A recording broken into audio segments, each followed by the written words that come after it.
and good evening, everybody. How is everybody doing tonight? Are we gonna start the weekend nice with a great game, or are we gonna have a stomp in like 20 rounds? Let's actually see what's gonna happen. I do have to say, we're gonna need to take a look at the pick and ban phase through Lege's eyes, because it does seem like they didn't share the link to anybody. Let me actually open up the screen over here and see what's going on. We can take a look that they did choose, first of all, the 7 Seas map as the base, and we do have quite a few bands over here. And oh my god, this picture is actually quite big. I don't think this should be the way, right? We should actually make it a little bit smaller. And there we go. We can actually descend stuff and you don't get it underneath my webcam there.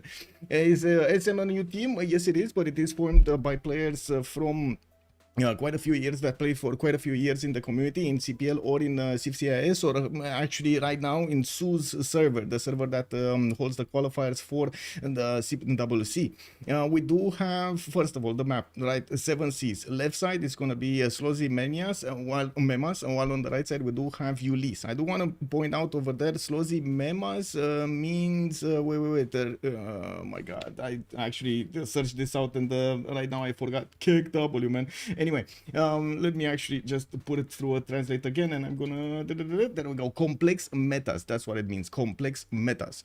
We do have, by the looks of it, on the left side on Slozhnii Memas, Brazil being taken out, Rome being taken out, Varangian, Japan, I don't know what's underneath Lege over there. It is what it is. On the right side we do have also Spain with Norway. I do see Conge, of course, being taken out on the right side, so both Norwegian powers have been taken out. Dido and Maori, Kupe. Makes sense. On the 7 Seas, you don't want to handle Maori all day, right? I do want to say hello to everybody and give you a big, give me a second. DBZ, hello there, sir, and thank you so much, by the way, for the subscription. Much appreciated, sir. Yeah, and it's not a recast. We are in the lobby. We're just recasting the pick and ban phase. I don't know if they actually shared that somewhere, but no, they didn't. I do see Pelikanav also. Hello there, sir, and welcome. We do have Nitro. Hello there, sir, and welcome. Yarjin, good evening, sir, and welcome. I do see also Closing. Good Abend, mein Herr. Hello there, willkommen. Hello, sir. Did pick up that first promotion. Good evening, sir, and welcome to the stream. I do hope. Also, Bordanian. Hello there, sir, and welcome. We do have.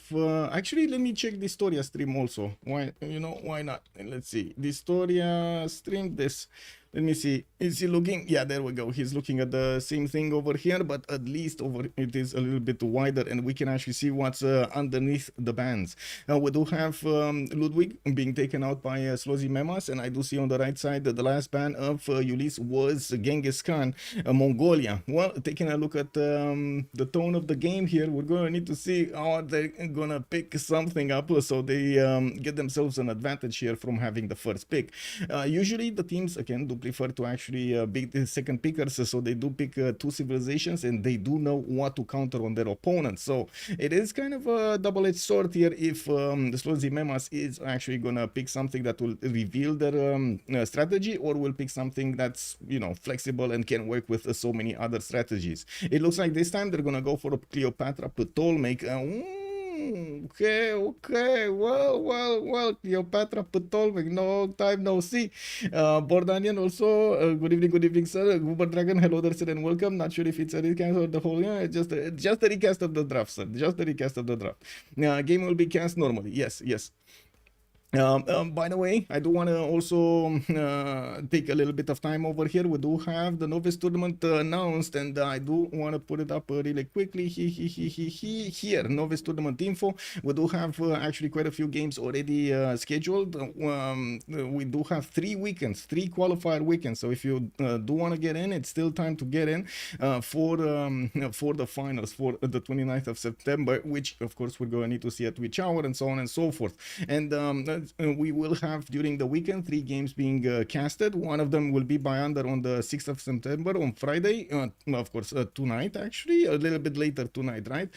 Actually no, well, yeah, it is a little bit later tonight.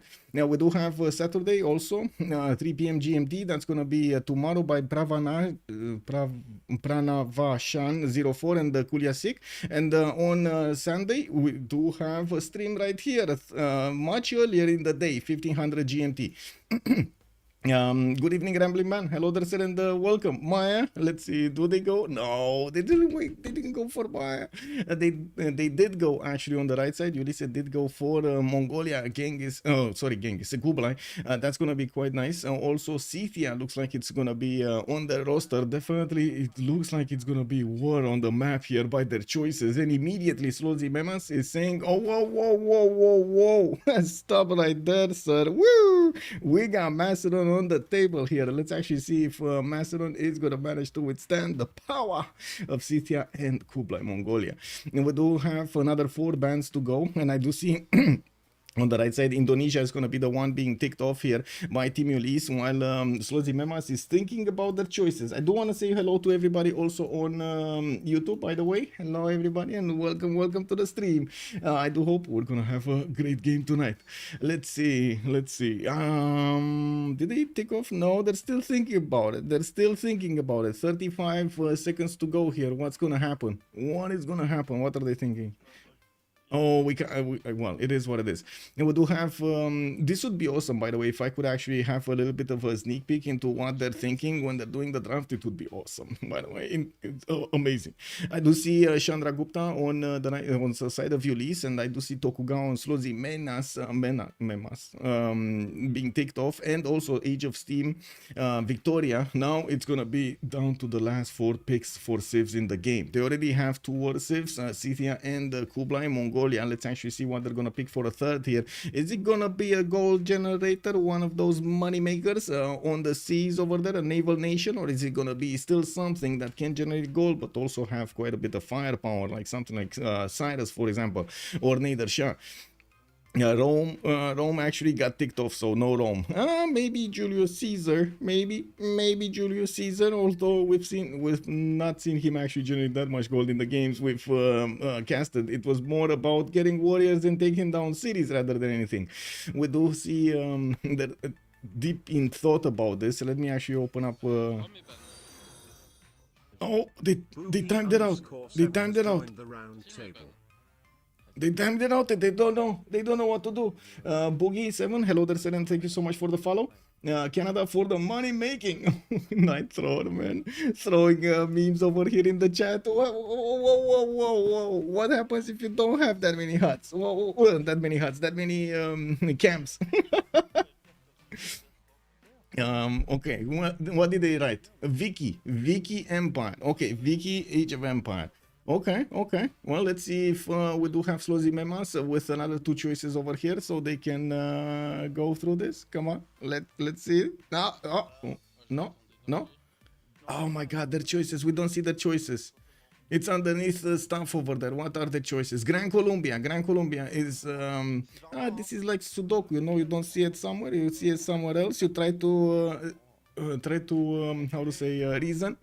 Is it there? Oh my God, what's missing? We do have Gran Colombia here definitely showing up as a good civ on Slozhnii Memas, but that also just reinforces the idea that they're gonna keep the war mood in this game. And yes, we've seen multiple games this week, actually, like 2 in a row, with players actually finishing the game, teams finishing the game at 10, 30, 35, something like that. Incredible, like cities being taken, settlers being taken at the beginning. They are gonna need to pay attention to their scouts, pay attention to the settlers, and also their moves. Well, let's see what the last civ of Slozhnii Memas is gonna be like. We do have a 4th one that they need to lock in, and this is gonna reveal their full roster, and it looks like it's gonna be Russia for tonight on the side of Slozhnii Memas. Oh, I mean, kind of makes sense. Baxter 100, good evening, sir, and welcome. Did Trinda join Ulyss? Boogie is asking us in the chat. From what I understand, Trinda did join Ulyss in the CFR squadrons. Yes. I don't know if did he join actually in CPL Premier. I think he's still on COC in CPL Premier. Another thing, by the way, also the Rooster Cup registration has started. Let me double check this information so I give you an update here. Change of circumstance. We do have Trinda on change of circumstance, not on Team Ulyss. On Team Ulyss, we do have dISTORIA, Lege, Shunzu, Softstar, Kirat, Xpli, SunBro, and Elena on their side. In CPL Premier, in CFR squadrons, that's a different story. Yeah, with much pleasure, Boogie. Also, Justice, good enough in my head. How are you doing? How are you doing? Long time no see. I hope you had a wonderful summer. Let's see. Last pick is gonna be Zetian on the side of Ulyss here, and well. Let's actually see and come back to the lobby and actually check out what's going on over here. Let's see. Let's see. Let's see. Oh, did we have an update? Yeah, give me a second here so I can share an update on the screen here in the standings of the Division 1 of the CPL Premier League. We do have TBD with 2 games played and 2 games won. Meo for delegation also won their game. We've seen it on stream. Freitos de la Vega won their game, and I do see Arkan also won their game. We do have change of circumstance in Civ Ukraine. They still need to play a game, and from what I understand, they are actually playing one tonight. Elephant Guy is streaming it. We do have also Ulyss, Slozhnii Memas, Leosandi Shark, and Why So Serious with 1 loss. Actually, Why So Serious has 2 losses on their belt here, so definitely Ulyss need to catch up a little bit here. Just waiting for everybody to join the lobby, and let's actually see how things are going to evolve here. And also need to do a few things. First of all, click on this and set the map. It's going to be 7 seas. There we go. Oh, and I think I actually wait. I'm still hearing the stream kick. Give me a second. I fix. There we go. There we go. There we go. Okay. So just waiting for everybody to join the lobby, and we're gonna switch slots over here on the top one, and we'll see how things are gonna go. Trinda is on COC. Yes, Trinda is on COC, sir.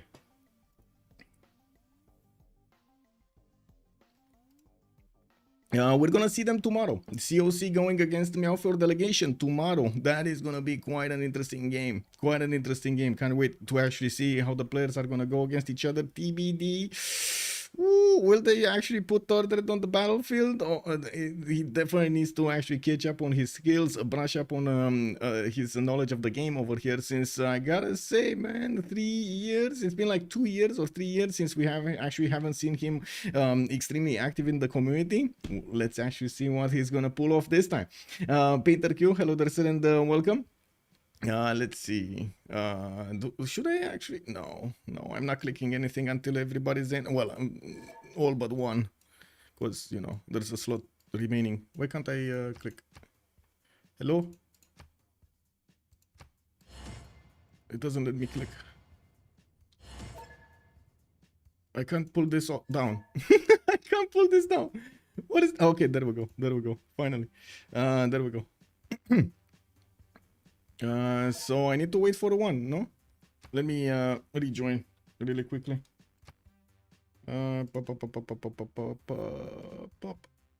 Poop. There we go. Ding. Ding. And also pull out this. Oh my god, he has his profile private. That's unfortunate. I'm gonna need to search for another profile somewhere that I could join on. This is offline. I mean, I'm already joining in the game. I'm just saying I should keep a Steam profile open on my right side so I can just quickly join and rejoin if there's any problem. I think he has his profile open. Yes, he has his profile open. Okay, perfect. So I can join from that. The Manu Need. Hello there, sir, and welcome. Thank you so much for the kind words. Good evening. Okay, so we're on our spectator slot. We are gonna check 0MS really quickly, even though I do think because we did rejoin, it should be fine. There shouldn't be a problem. We do have the players also choosing their civs. They're gonna put top priority here on the 7 seas map on Peter, on Russia. Looks like dISTORIA is gonna have the second slot with Zetian, SunBro, third one with Victoria, Age of Empire. Now, Kazandar is gonna play Cleopatra, Ptolemaic. We do have the Simmers basically being put on top, and the war civs down in the bottom. Let's see, Xpli over here with Tomaris, Suvorov is gonna go for Alexander, Bezdomnyi on Simon Bolivar, and Lege is gonna go for Kublai Khan, Mongolia. Well, let's see how things are gonna develop here, and definitely we'll see how the players are gonna use the powers of their civs to win this game. Is it gonna be something like a culture victory for Russia in a corner? Is it gonna be something like war civ stomping opponents? We definitely need to check the video out and see how this goes. Let me click on the buttons over here. It should be fine here. Hello there, papas. Good evening, sir, and welcome on YouTube. Got this. I feel like I'm missing something. Like I feel like oh, the prediction for the remaps. That's what I'm missing. Like, oh my god. Okay, there we go. How many remaps? 0, 1, 2. 10 minutes. 10 minutes is a submission period. Let's go. There we go. There we go. And we're loading in just on time. Perfect synchronization over here. Ha ha ha ha. Nah, it is what it is. From the first stirrings of life beneath water to the great beasts of the stone Man, age, Sean Bean has an amazing man voice. taking his first upright steps, you have come far. Amazing. Now begins Amazing. your greatest quest. From this early cradle of civilization, on He was towards the such a stars. good voice for the voice lines, for these voice lines. Let's see. Chat.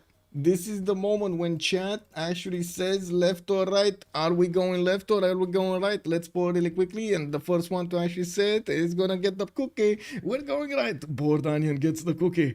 We do have Roy over here. Peter, let's actually see him. Oh, directly in the tundra. Directly in the tundra. No problem. England to the north. Well, that's gonna be a bit of a problem. Not that much. Actually, I think it's gonna be more of a problem for SunBro than it will be actually for Russia over here. It is a different continent though. So yeah, let's go. Anyway, we do have Russia here with St. Petersburg already getting that faith underneath his settle with a few deer tiles to work. 1, 2, 3 that I can see in the capital. That means he's also going to have the opportunity to go for Temple of Artemis. We do see also in the northeast actually quite a bit of mountains. Not that much production though in that side, and I'm pretty sure he's not really going to enjoy Beringer crater. Like, let's be serious about this. Who's going to want to settle that one, you know? Anyway, good thing he does have some more fresh water in the south, and I'm pretty sure he's going to be happy with the amount of chops that he has also in the south over here to get that production going quickly.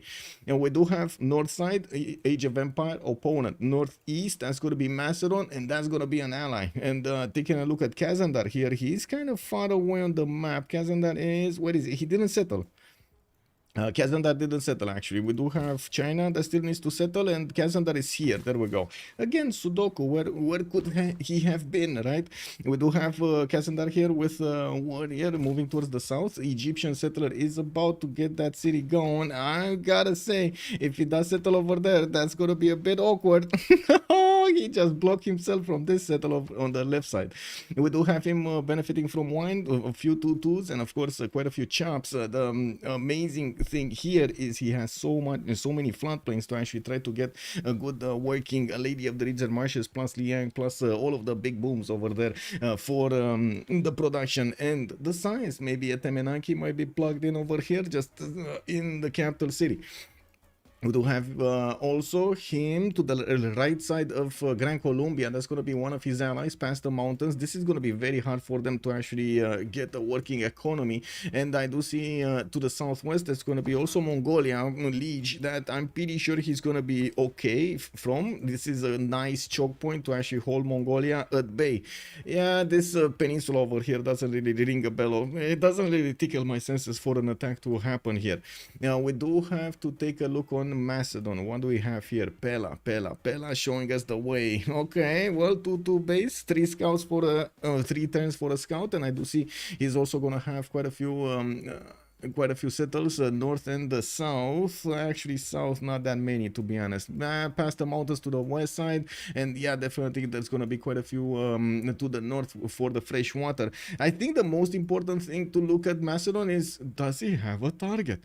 There is a possibility that he can photo settle to the west side over here on this river and get that working trade route so he can pass units, access the highway. You do see this highway over here. This actually brings your units so quickly to the English capital.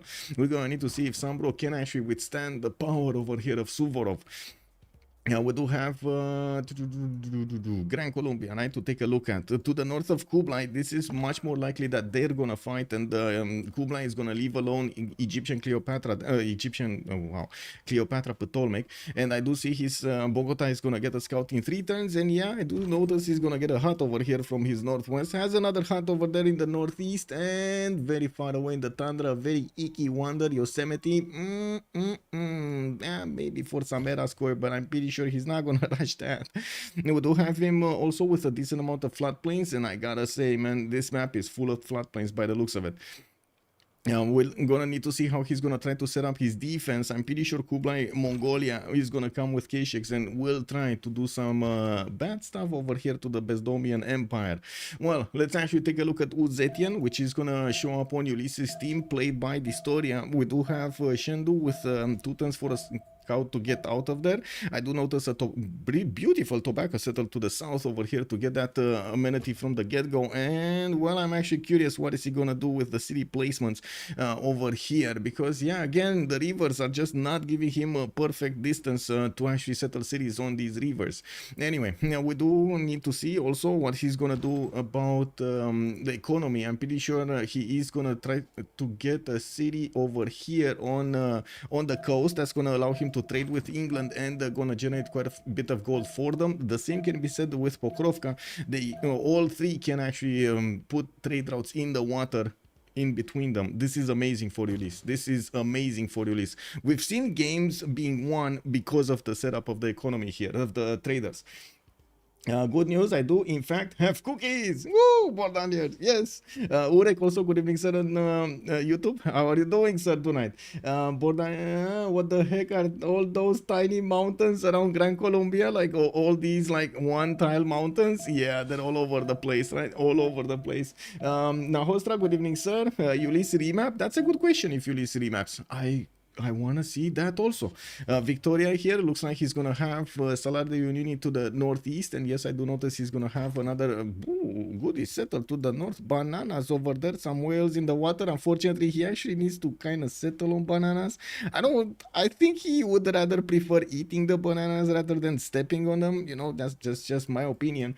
And by the looks of it, we do have to the north over here dISTORIA breaching the fog of war between him and the SunBro. They will get to see where they are. I don't think they will meet other players, and by the looks of it, coming back to the thought of Nahostra about remapping or not, it kind of looks like they don't see that much territory here, so they might be incentivized to to remap just because they are worried about the lack of cities. They don't want to be caught in very tight territory. They want to have those 10 cities for later on sim requirements. We do have also Tomenis, and let's actually take a look. Tomenis has no target whatsoever. No target. Like, oh my god, literally no target. What's he gonna do? Pass one tile chokes to the west of Kumasi to actually see what's in Egyptian territory? He not gonna do that. Xpli over here is probably gonna well try to sim, and that's a sad day when you actually have to sim with Tomenis. It's a sad day.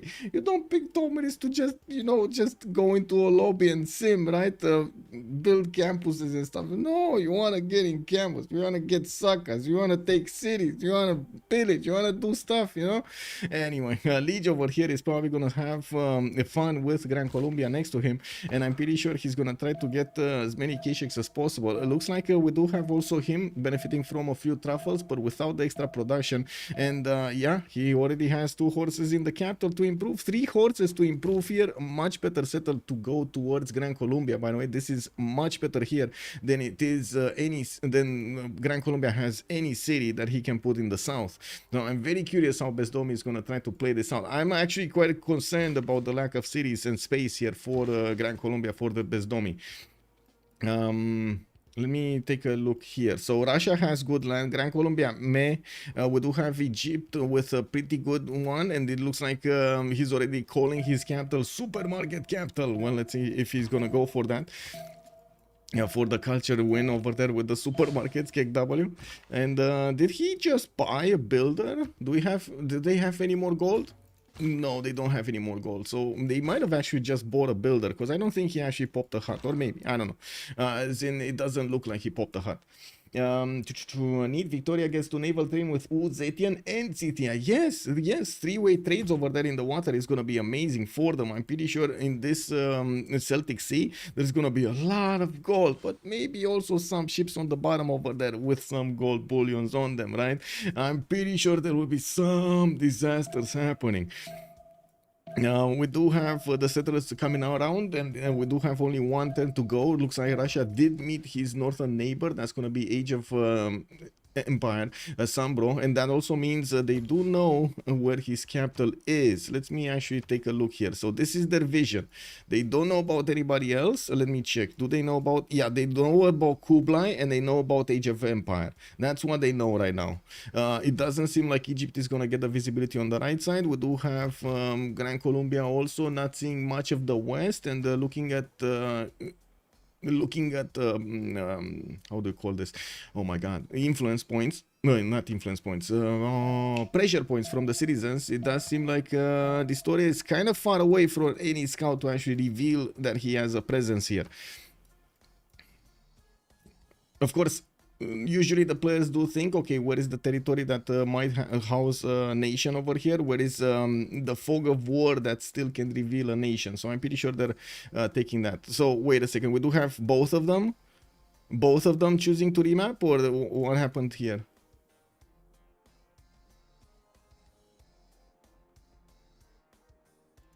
Kek? What happened here? Visual bug because of icons in the nicknames.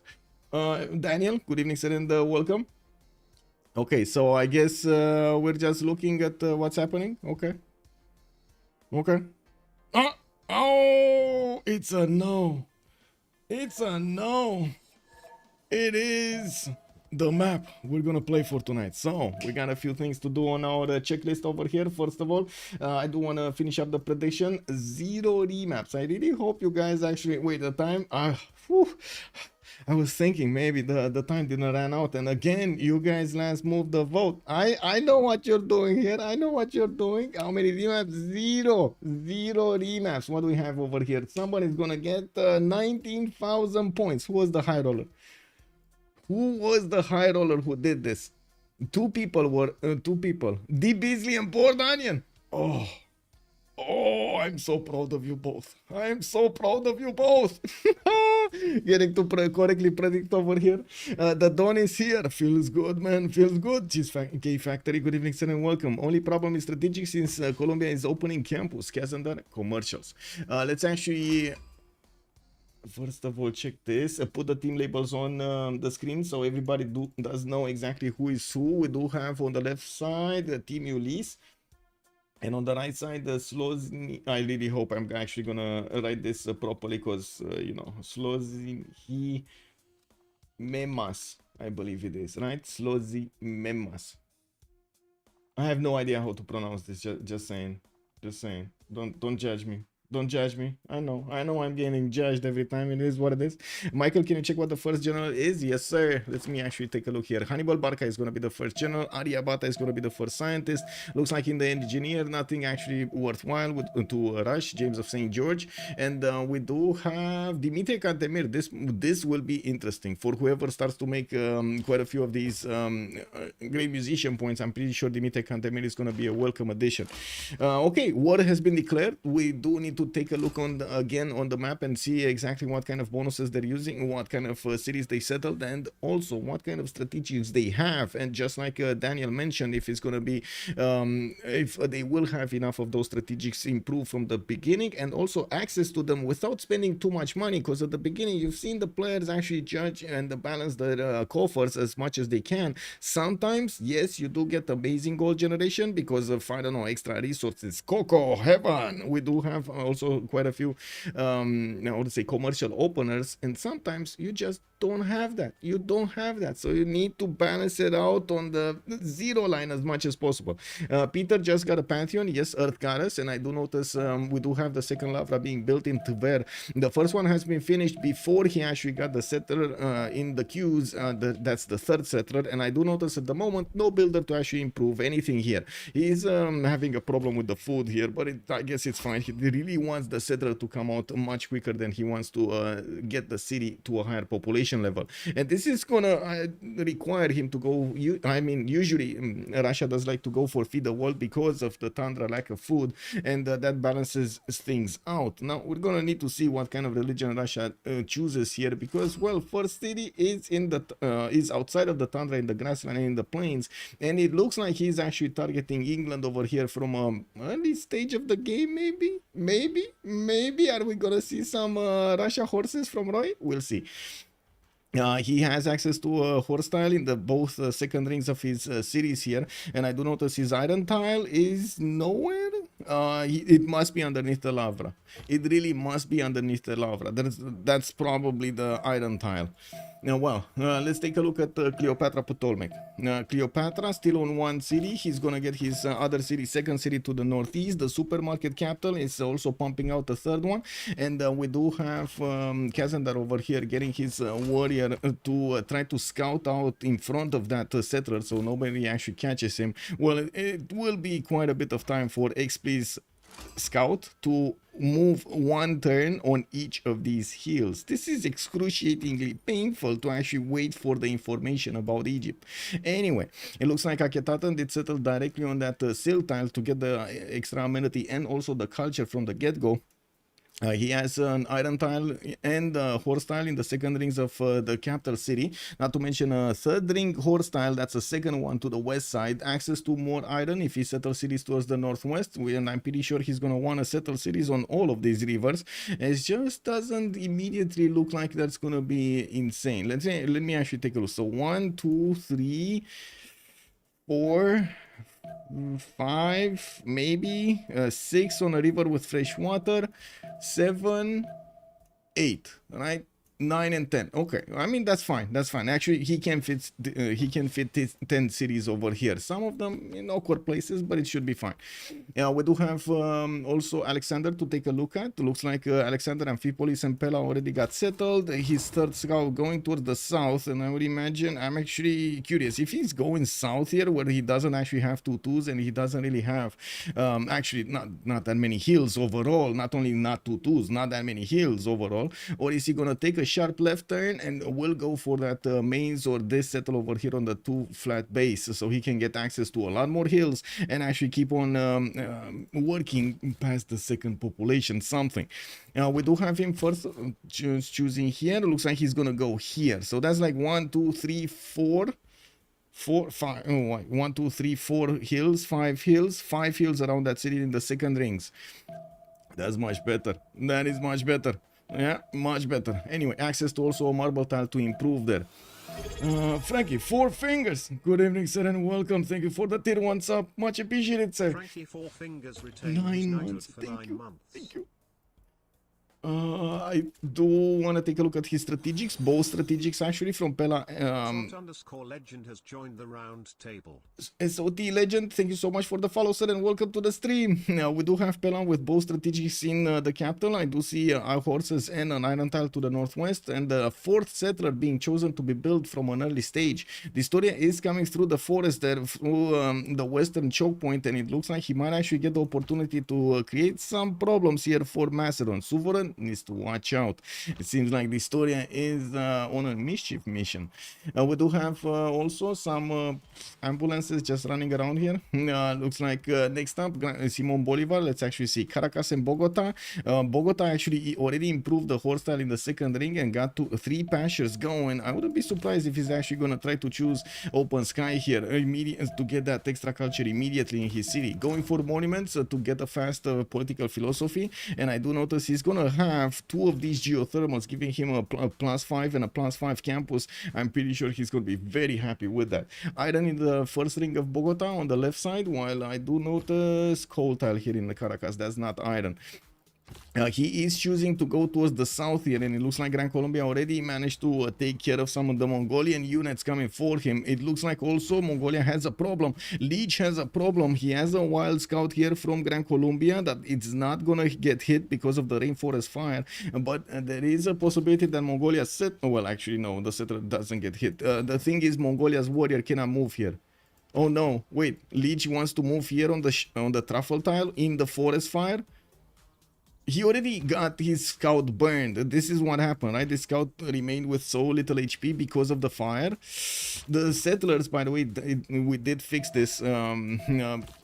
fix this. I don't know if it was fixable or not, but when they introduced the disasters in the game, when Finaxis introduced the disasters in the game, there were quite a few problems with the settlers and builders actually being taken out, right?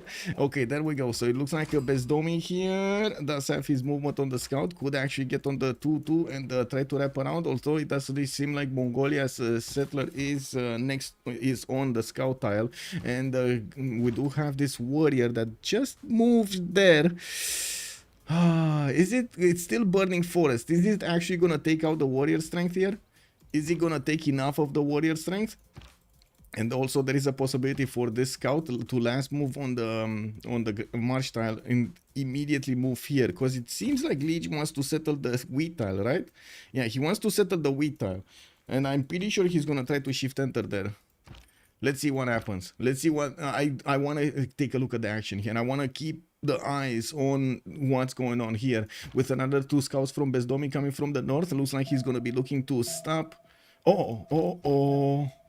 Let's see, Bezdomnyi, come on. Yeah, march tile move. He's trying, but the thing is, Lege is sacrificing his own scout for this settle, and it looks like Mongolia will get the settle on the wheat tile, no problem. So the thing is, Lege put the scout in the forest. If this scout of Gran Colombia actually attacked, he would have lost all of its movement speed and could not have taken the settler in any case. So the sacrifice of the scout will be remembered. I mean, you know, they need to build monuments in that city anyway, right? The extra culture going. Good evening, Tandorios. Hello there, sir, and welcome. Hope you are doing well. I caught a Ulyss match the other day, and Big Trinda was playing for them. Do you know if he has switched teams this season? From what I understand, he's actually playing in both tournaments, in CPL Premier League and in the Civ6 squadrons. In the Civ6 squadrons, he's playing for Ulyss. They do not allow teams that are internationally based, or I should say English speaking or other language than French, because it's a French community. But they do allow one international player to join any team. So Trinda did join a Team Ulyss for the season. And from what we know, of course, this is not yet a qualifying season for the World Cup.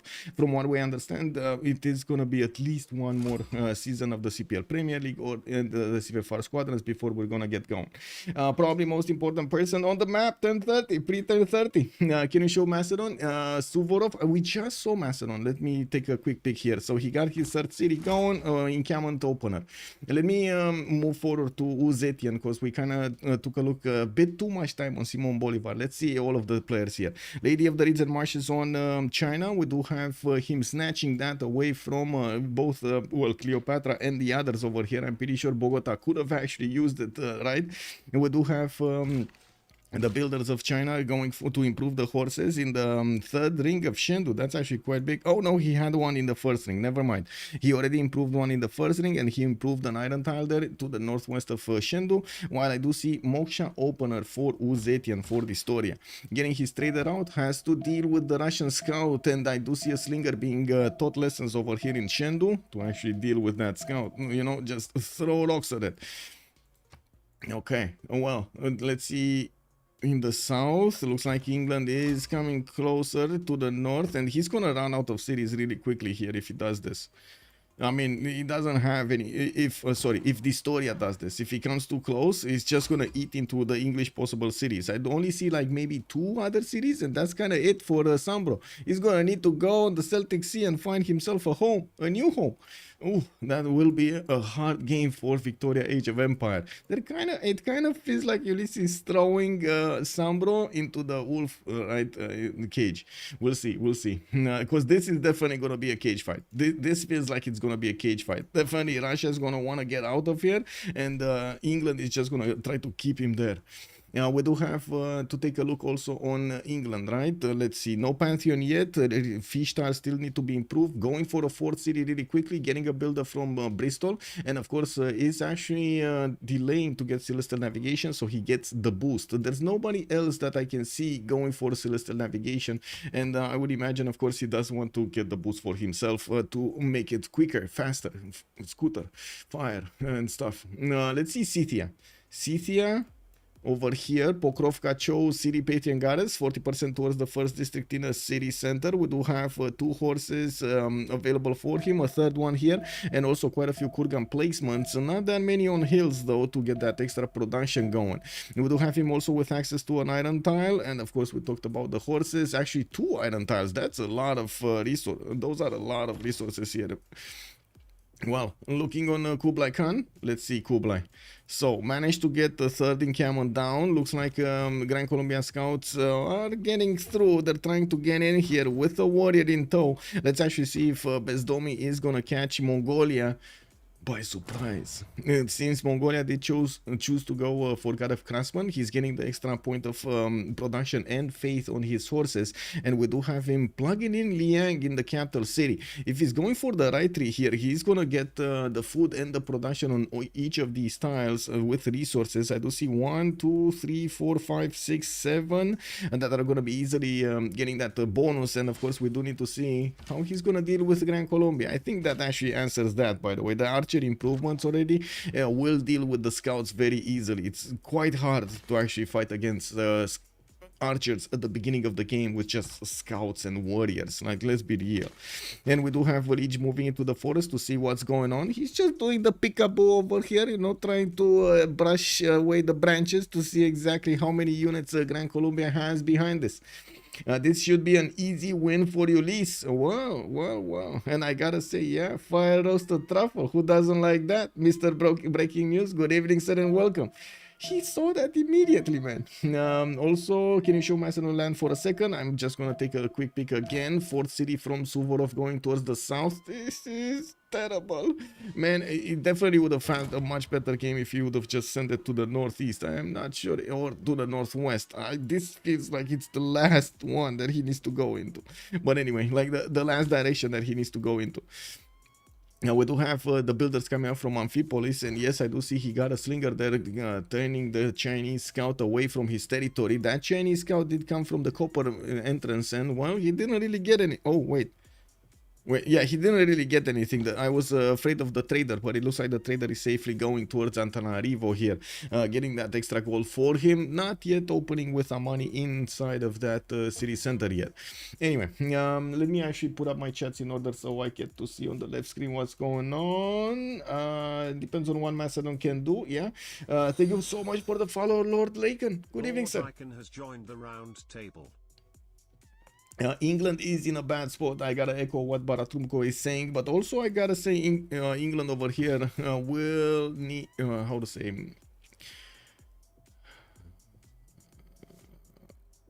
will have the opportunity later on in the game if he does manage to actually stop this attack from soon to be attack from Russia, from Roy. I would imagine later on in the game, if he plays his cards right, maybe he does have a red coat ability, possibility to go against his opponent here. Also, other team has a different name, but the players are veteran Russian players. Yes, they are veteran Russian players. We do have Bezdomnyi that has been playing in the first and actually in the first 4, if I'm not mistaken, CWCs, or even more than that. He has, how many seasons does Bezdomnyi have on CWC? Does anybody know? I'm pretty sure it is at least like 5 or 6 seasons out of the 9th we've played. And we do have Suvorov also, at least 2 seasons that I know of underneath his belt. Kazandar many more, like 4 or 5. We do have Roy here that again he has been playing from the 2nd season of the CWC there. Do we already have a religion? No, not yet. We don't have yet a religion for Russia. Looks like he's plugging in Moksha here in St. Petersburg and started to get the camps improved, getting the monuments out, and getting that 3rd Rava going in Kazan. He's not really prioritizing getting the religion quickly, but as you can see, he will get it in 1 or 2 turns anyway. Well, I think 2 turns. I'm not sure if he actually finished. I don't think he has any more. No, he can't get any more points than 4 right now unless he finishes his Lavra. So yeah, 2 turns. That's it. Now the thing is, it's confusing for spectators. Sometimes we change team names a lot. Yes. But you know what? It would be less confusing if we get the logos also. It is what it is, no?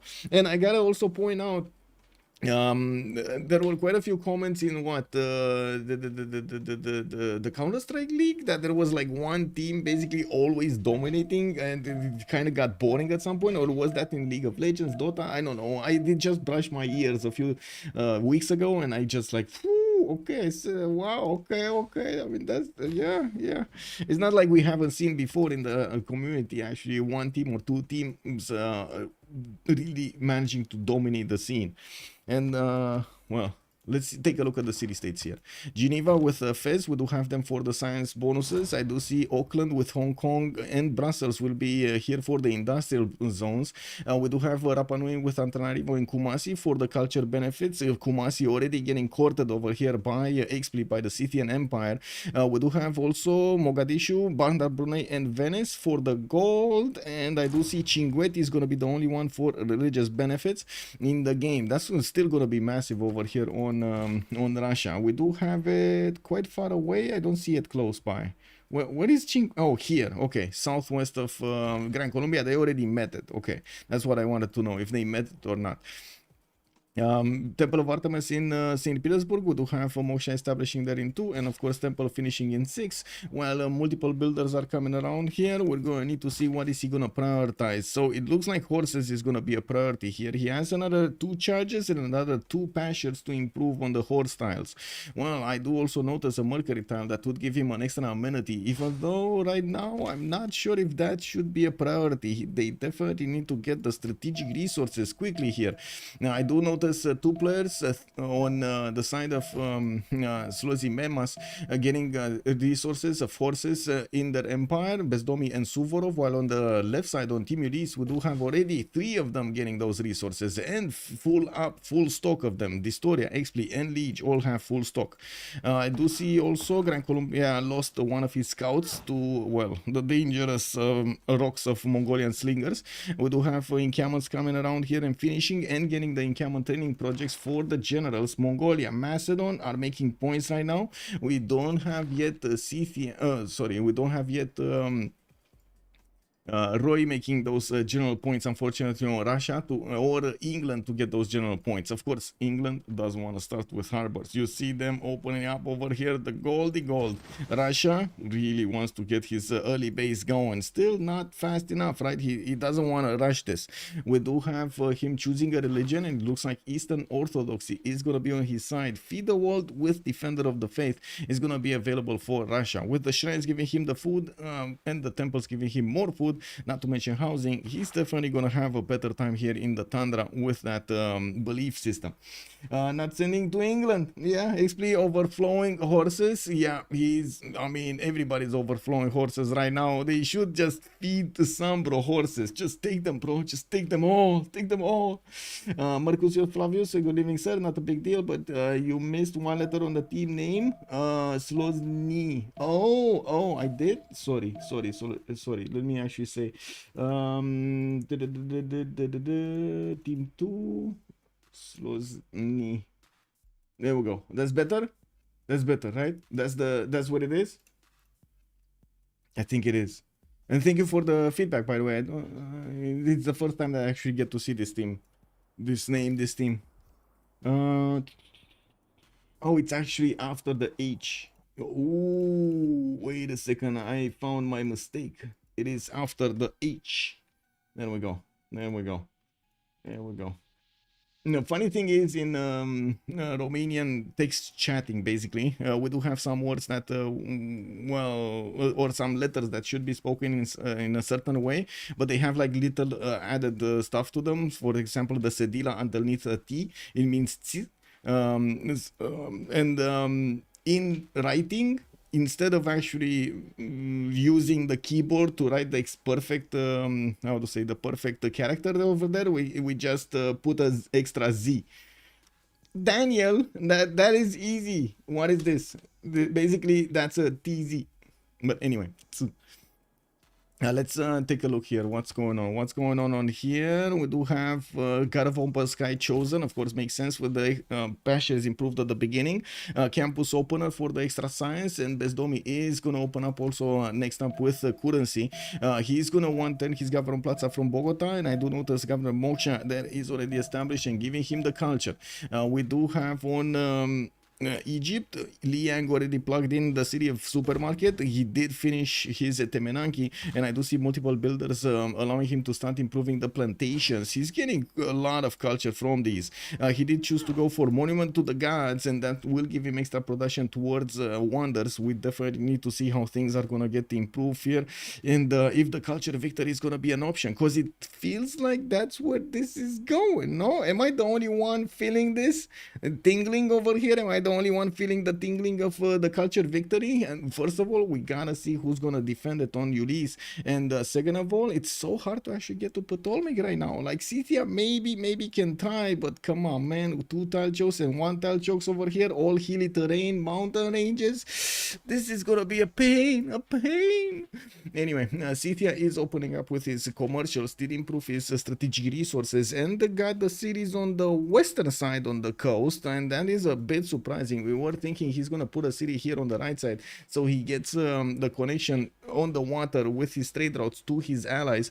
That would allow them to make so much gold. I don't think they are feeding Russia getting a coastal city here, but it does seem like at least SunBro is gonna start scouting towards the south, and maybe at that point Scythia is gonna move on here on the right side.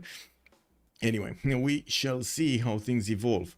City Patreon got us here. Macedon picked up. No, he didn't pick up anything, but he's getting his Basilica paid. And I do notice the 4 encampment opener that Macedon is doing over here. 4 encampment opener. Okay. I mean, what happened to this city? How many times did this? Oh my god, look at this city, man. Oh my god. I mean, we're talking about hills, but look at this.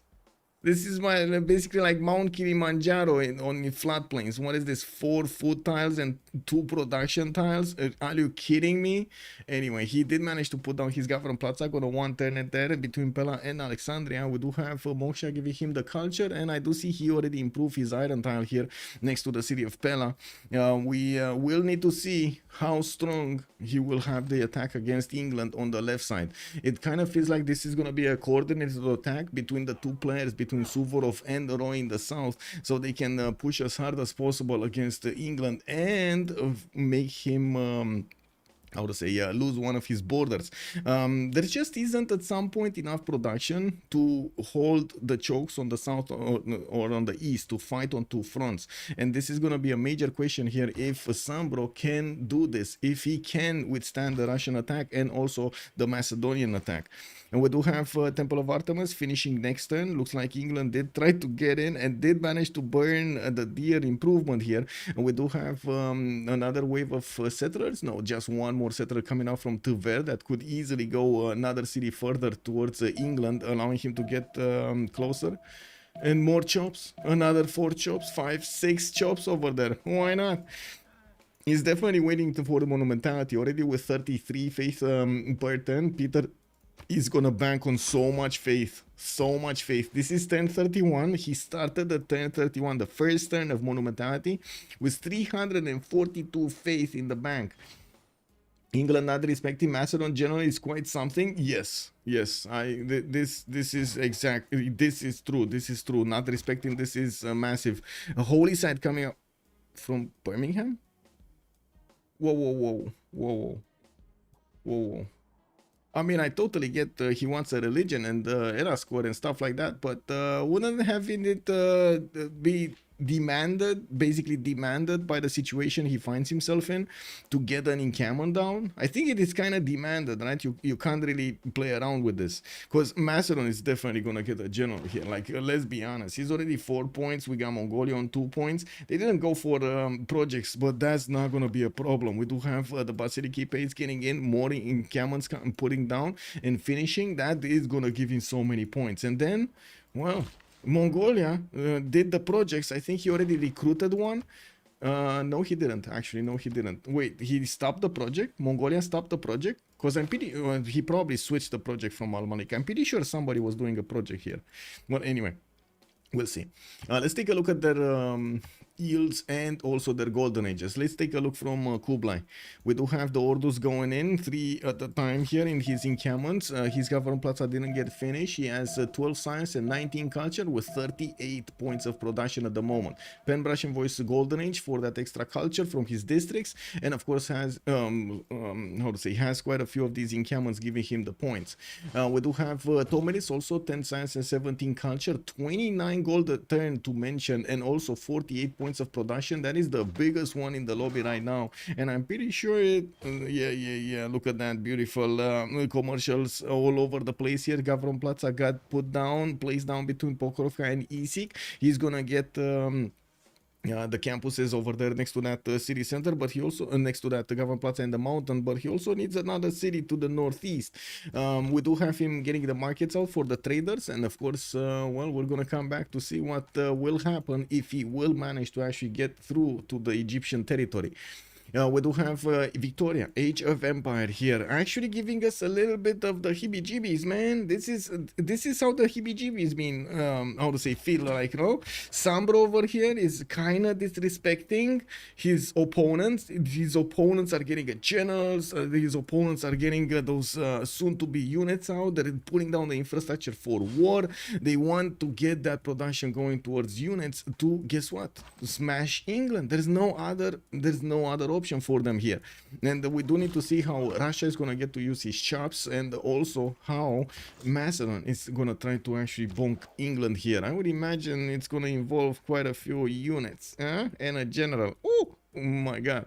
Anyway, we can see into the future, boys. Now we do see also SunBro already with 18 science and 21 culture chose to go Penbrush and Voice, already has 28 gold a turn, and he's getting his lighthouses. If he is allowed to get his infrastructure, he's definitely gonna have a chance, but I'm very surprised that he didn't go encampment. In any of his cities he could have gone encampment, so he gets a general here. This would have been very important. Like back in the day, you would have seen players prioritize this, even to the point of asking their teammates for a builder, for money for a builder, so they could chop the improvements out as quickly as possible. The projects out as quickly as possible, so they can actually be on the same time as their opponents, have a chance to get that general. It is so important.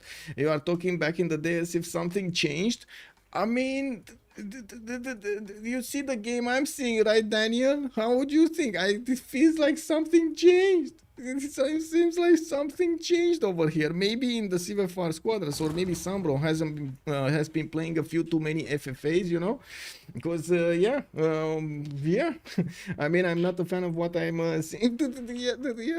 Let's see how things are gonna evolve here. Let's see. It wouldn't be the first time that we actually get to see England being taken out because no general, harbor opener, close proximity to a war nation, and so on and so forth. The reason that the people were talking earlier in the stream, this might have been a remap for Ulyss, right? But it looks like they were preferring the placement of Lege. They were preferring to have those coastal trade routes here between Zetian, England, and also Scythia.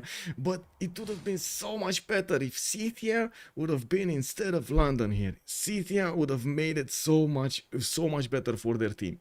We do have dISTORIA here also with 10 science and 30 culture, 41 points of production. Audience chamber in Shendu. We do have campuses in Longxi, and I do notice more settlers coming up from Taiwan. He's starting to get the chops going, and I do see 4th and 5th settlers already moving towards the northwest. Audience chamber gonna allow him to get his cities taller with more population. We definitely need to see a few freshwater cities here on the east side, and I do have to say he's gonna run out of cities really quickly. Not surprisingly that he wants to go tall here with audience chamber. We do have him also choosing Penbrush and Voice. Bezdomnyi, 21 science and 30 culture, has multiple archers moving towards the south here, towards Mongolia, and I do notice he started on his production of horses from the capital city. He's getting Warlord's Throne. I wouldn't be surprised if he's also going to try to chop it, and while we do have the horses immediately being deployed towards the borders of Mongolia. And Mongolia also, I gotta point out, he has so many chops and very good territory here. After that forest fire just went through and, you know, roasted a little bit the truffles. Come on, a little bit of roast needs to happen, right? We do have the truffles giving him 4 food points, 2 production points, and 5 gold camp. Yeah. This is where the RNG comes into the game, right? Oh man, he should be drums of war. He'll take out some units and have free Antananarivo. Yeah, looks like already we do have a Hypastis going there, another warrior and another Hypastis, and projects coming around. He is also getting a holy site in Amphipolis, and I do notice he's also bringing some slingers from his northeastern borders. Horses are coming around. Don't get me wrong, SunBro knows that he needs to get an army out. 3 horses are coming around from his cities. And back on Bezdomnyi here, we do have him on a Pembrasian Voice Golden Age, and Guayaquil did get settled right in the face of Mongolia, but in a placement that nobody actually can contest him on the seas. We do have him with God of Open Sky, 3 turns for Warlords, and he did chop once. He did chop one of the deer tile improvements there, or I should say the deer tile. Suvorov, 12 science and 15 culture. We've seen him finishing up his Basilici Paids in 3 cities and immediately switch to building units. This Basilici Paids for Macedon gives him extra science every time one of these units pumps out of the city with a Basilici Paid in there, which is very valuable since Macedon, well, doesn't really get to sim that much, right? So we do have him getting so much science just by building units and also taking down enemies. We do have him also moving first towards Antananarivo. He did declare war against that city-state and going immediately for the unit attacks. Now we do have Antananarivo brought down to half HP here, and yes, the general has been deployed in Alexandria. We do have Hannibal Barca showing up here for Macedon. On the side of Mongolia, he also has the choice this time around to pick Shun Tzu. Macedon is already getting another one, and I do see England did put in the card. He placed in the card and placed his encampment here from Birmingham. Looks like we might need a builder here to help him chop, but I don't think he has enough time anymore. Like at this point, Macedon is probably gonna take away the generals from him. There is very little chance that England can do this without having this ready. Because look at the projects. Another project in 3 turns, another project in 2 turns in Pella. It looks like Macedon is well on his way to recruit another general, while England also will have a problem with Russia in the south. But Russia, at this point, it does look like he's more interested of just getting cities out, getting wonders out, not really caring that much about his northern neighbor.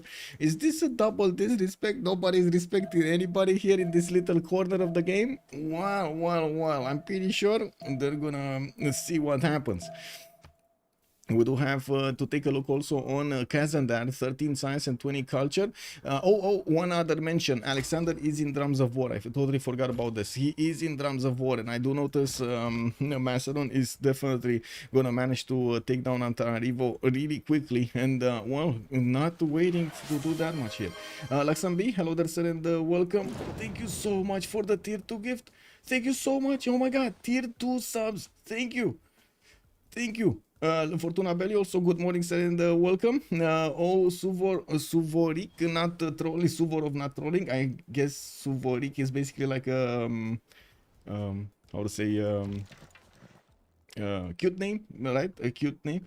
I think Memas limited on strategics. Nickname. Okay, nickname. I don't think they were limited on strategics. I didn't see them limited on strategics. No, they're making quite a bit. Iron on both Roy and Suvorov.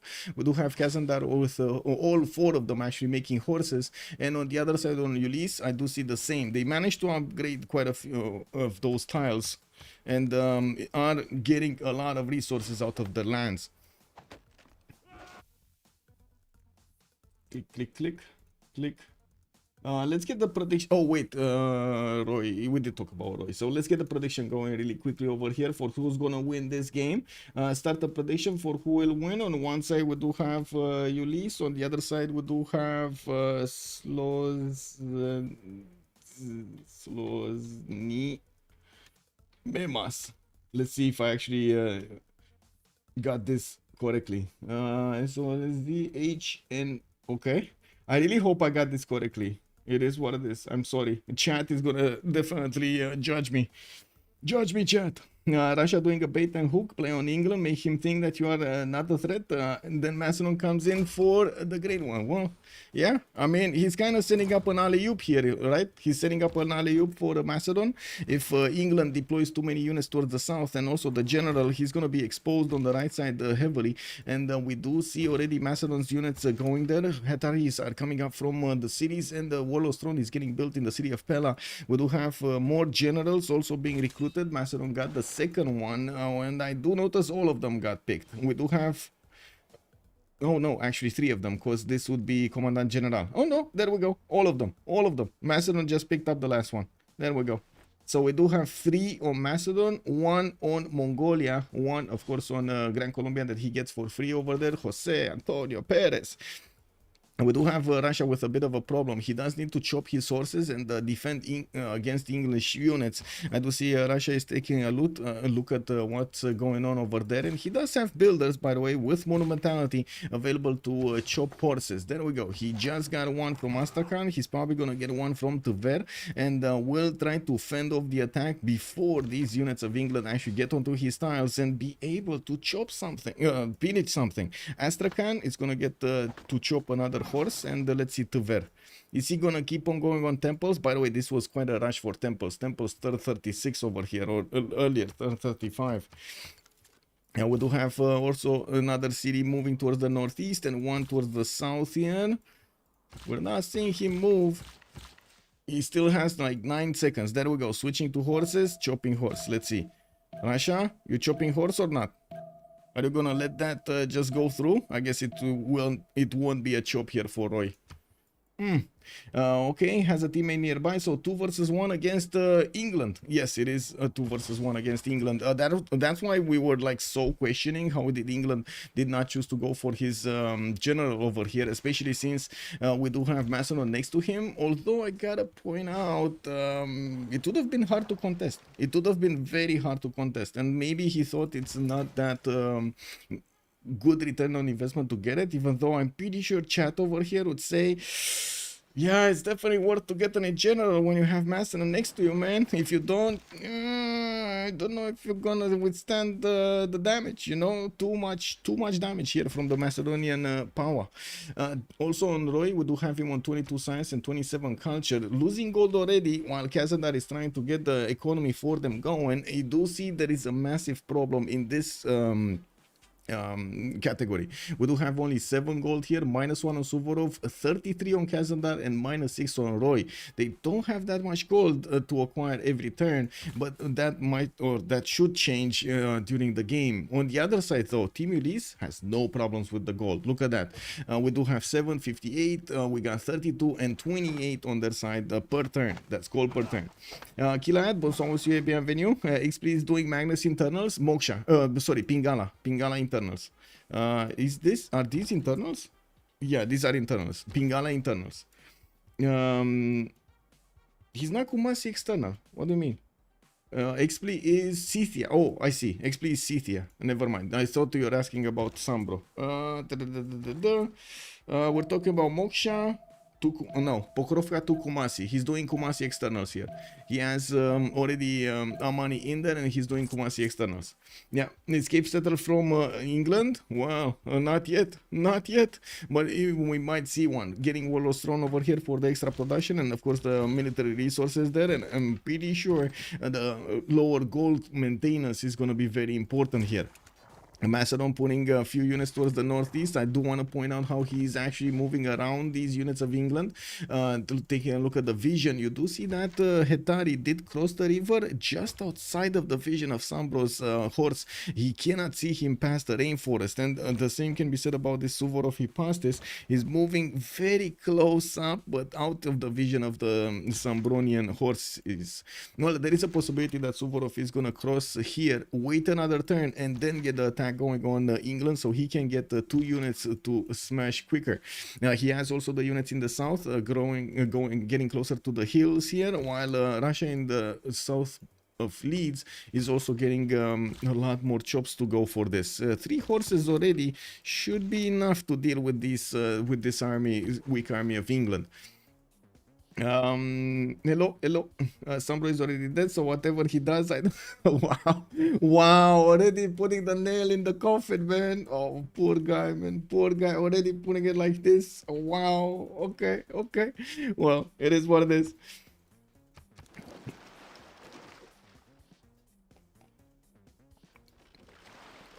Okay, well, let's take a look what's going on here. Already we do have Mongolian units coming close up in person with the Grand Colombian ones. You do see neither of the sides can actually push into each other. Both of them lose a lot of strength attacking into each other. We definitely have more archers here on Grand Colombia, although I do have to mention it's just a matter of time until we're gonna see Mongolia get his K6 out. We do have him needing to get to stirrups, and right now I do see Lege going for his apprenticeship. Well, with the archers doing the damage, the initial damage, it does seem like Mongolia is getting pushed slowly back. And we do have Bezdomnyi trying to do the forward attack against the Lege's horses, but that unit of Mongolia did retreat exactly on time. He prevented that very nicely. We do have also a lot more horses coming in from Gran Colombia from the north. He did finish his warlord's throne and getting his fifth city out on the right side, while also Lege has managed to get a holy site down in the city of Kokekota, while he's getting his fourth city towards the northeast. I do see a fifth one, settler getting trained over here in Armalik. Okay, I mean, sure. 4-4 tiles are amazing, by the way. This Governor Liang is giving him so much production. Even made this olive tile a 4-3-3. Well, yeah, it is one of these. We do have him with the Moksha priority here, and I think he is internal. Al-Malik to Shanadu. Al-Malik to, yeah, he's internal with only one trade route, which doesn't really give him that much right now. Anyway, it is what it is. Show the action. Well, which one? Because we got two actions happening, three of them actually, right? Russia versus England, Macedon versus England, and then over here Mongolia versus Gran Colombia. Okay, 20 seconds to go. I don't think anybody's gonna move a hoof over here, so we're actually gonna move on the right side. Let's actually see really quickly Egypt going for Colosseum. He's getting his Colosseum in 7 turns here. I do see a supermarket is gonna manage to get so many of those yields from his farms and from his Sphinxes. He got Abydos on the left side, and only 5 cities at the moment. Definitely it does look like he's prioritizing everything to get that Colosseum done very quickly. Looking at also Russia putting more work into Oracle. Got to finish. Oh, wait, action. I know, I got it. Action. Wow, this damage, man, from the Hipastis.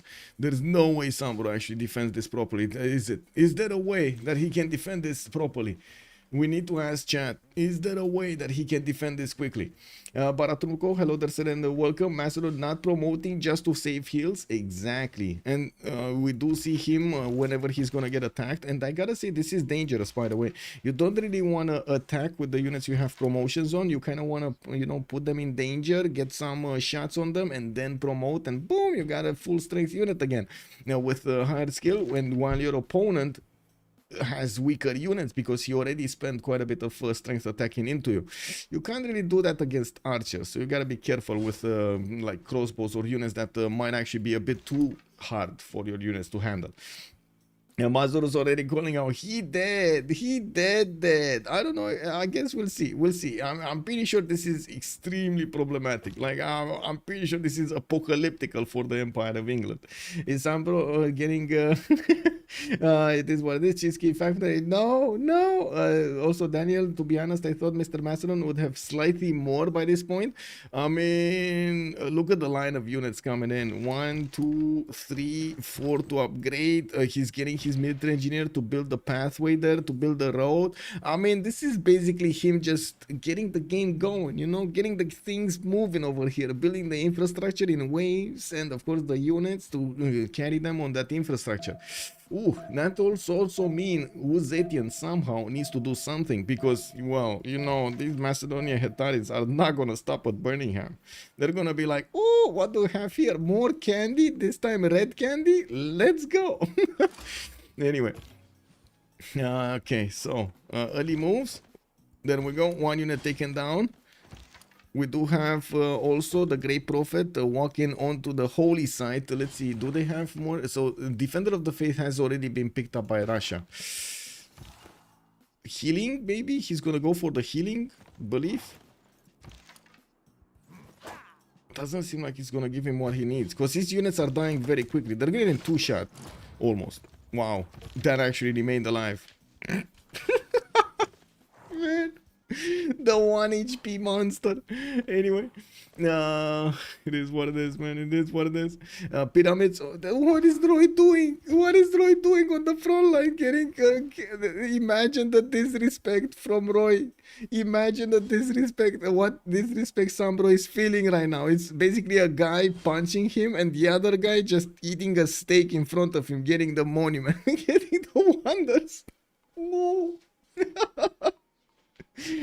Need to buy settler for England? It feels like they need to buy one. Yes, it feels like they need to buy one. Governor Victor is also establishing Birmingham, and I do want to move here to see what Gran Colombia is doing. Managed to push back the Mongolian units from his forest while he's getting a few units towards Chinguetti.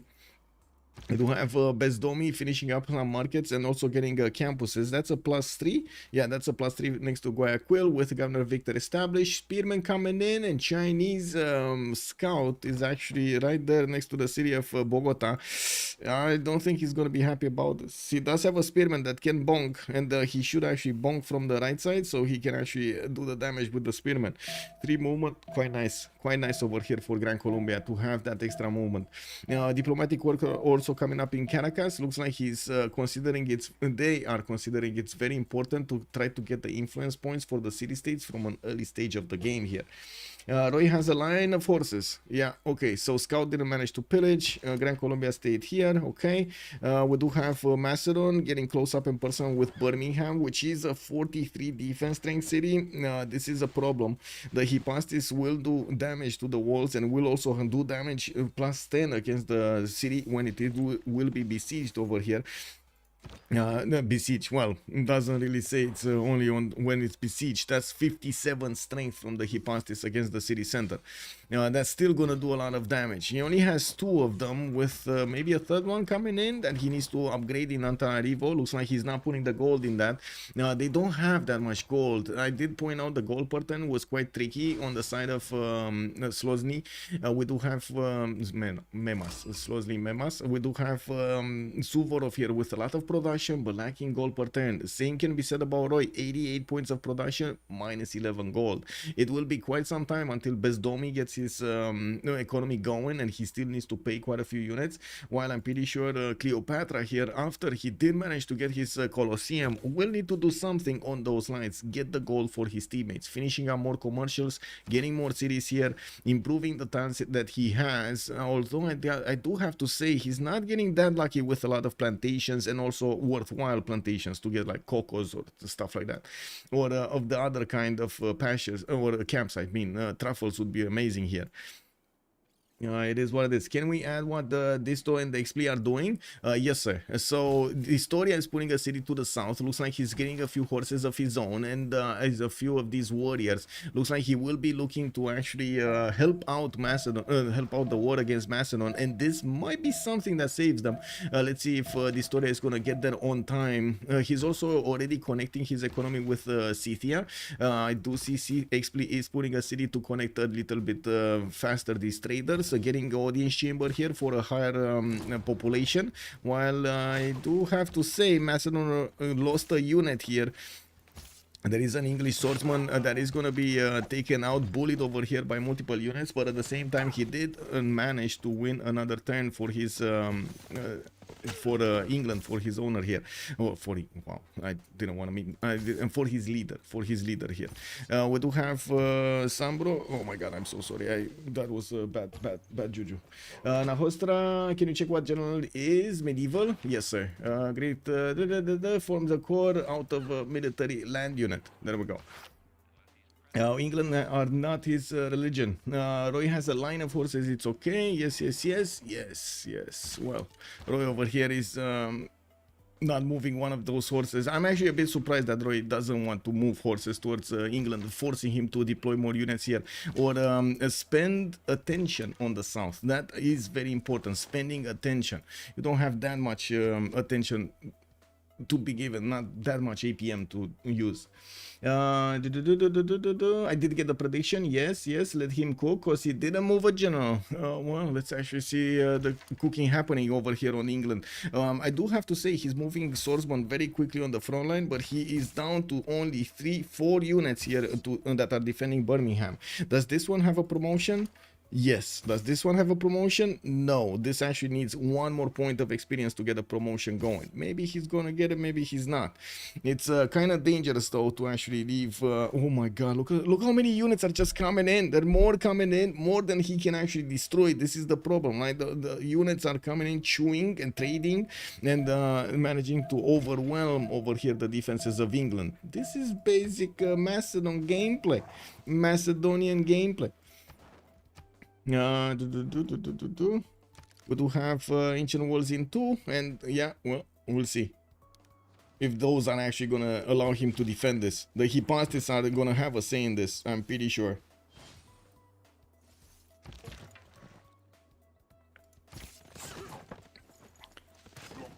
Okay, he bought another turn for the ancient walls to get built.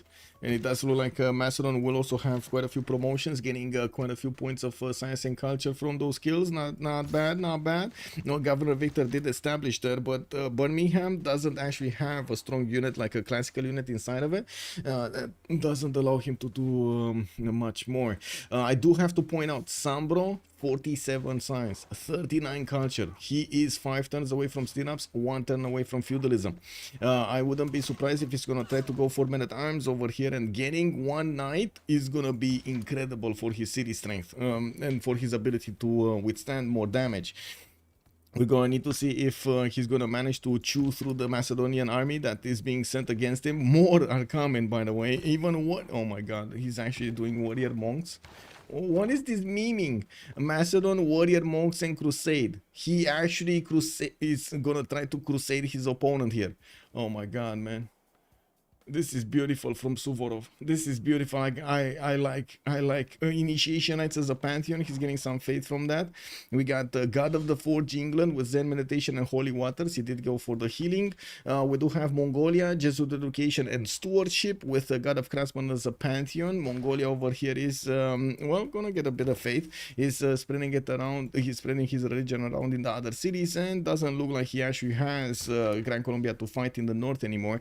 Only few units watching other units, doesn't seem like anything's happening important.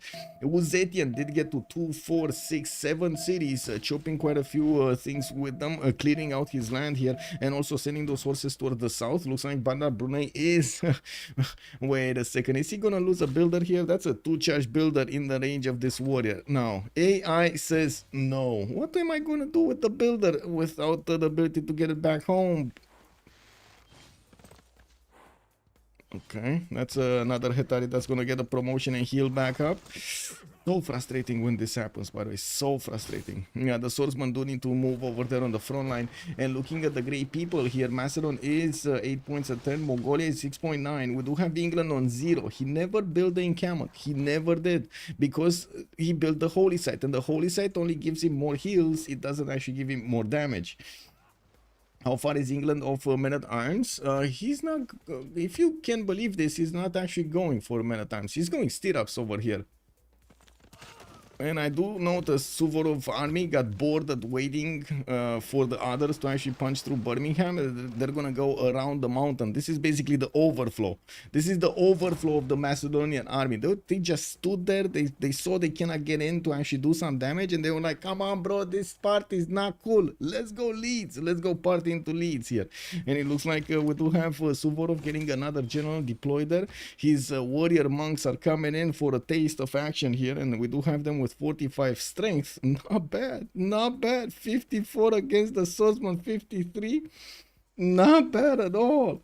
All triangle, good evening sir, and welcome. Barutrumko, also he can take a later card for theology. Yes, maybe they can gold buy a knight. How much is it? Actually, I'm not sure if it's good to gold by a knight, but they could easily gold by a heavy chariot and turn it into a knight. Marcus Fabius, also I did see that. Dimitri, good evening, sir, and welcome. You went for the monks indeed. Casimir Middle, good evening, sir, and welcome. If I didn't say that, Van Dreams, also hello there, sir. Didn't actually notice all of the chats over here. I'm sorry. There is quite a bit of action happening. Also, Darsh, good evening, sir, and welcome on YouTube. SunBro has the better size. He will survive. That's a very good question. If he will survive, he's I gotta say his garrison health is still full. Yes, it is under siege, but it's not like at the moment is in that much danger. Where did that swordsman go? Did he just delete the swordsman? Because he couldn't move it? Because I think the archer shot, right? So he couldn't move it out? Wow. You see he can't move it out? Oh my god. He actually was forced to delete one of his swordsmen there. That's a bit unfortunate, I gotta say. Anyway, knights coming in from the north. dISTORIA is gonna try to help him out. The knights will do significant damage against the Macedonian units, even without a general. And I'm pretty sure Zetian is gonna try to plug in a spy over here in the Macedonian lands. Now we do have leads also needing to get units out. I do see heavy chariots being built, and of course having a quadrine fleet and a galley in that city center. Look how much damage this unit is doing. Quadrine fleet getting that damage going very nicely. Who has the knights? Who has the knights? Do, do, do, do, do. Yeah, he does have the knights. He does have the knights.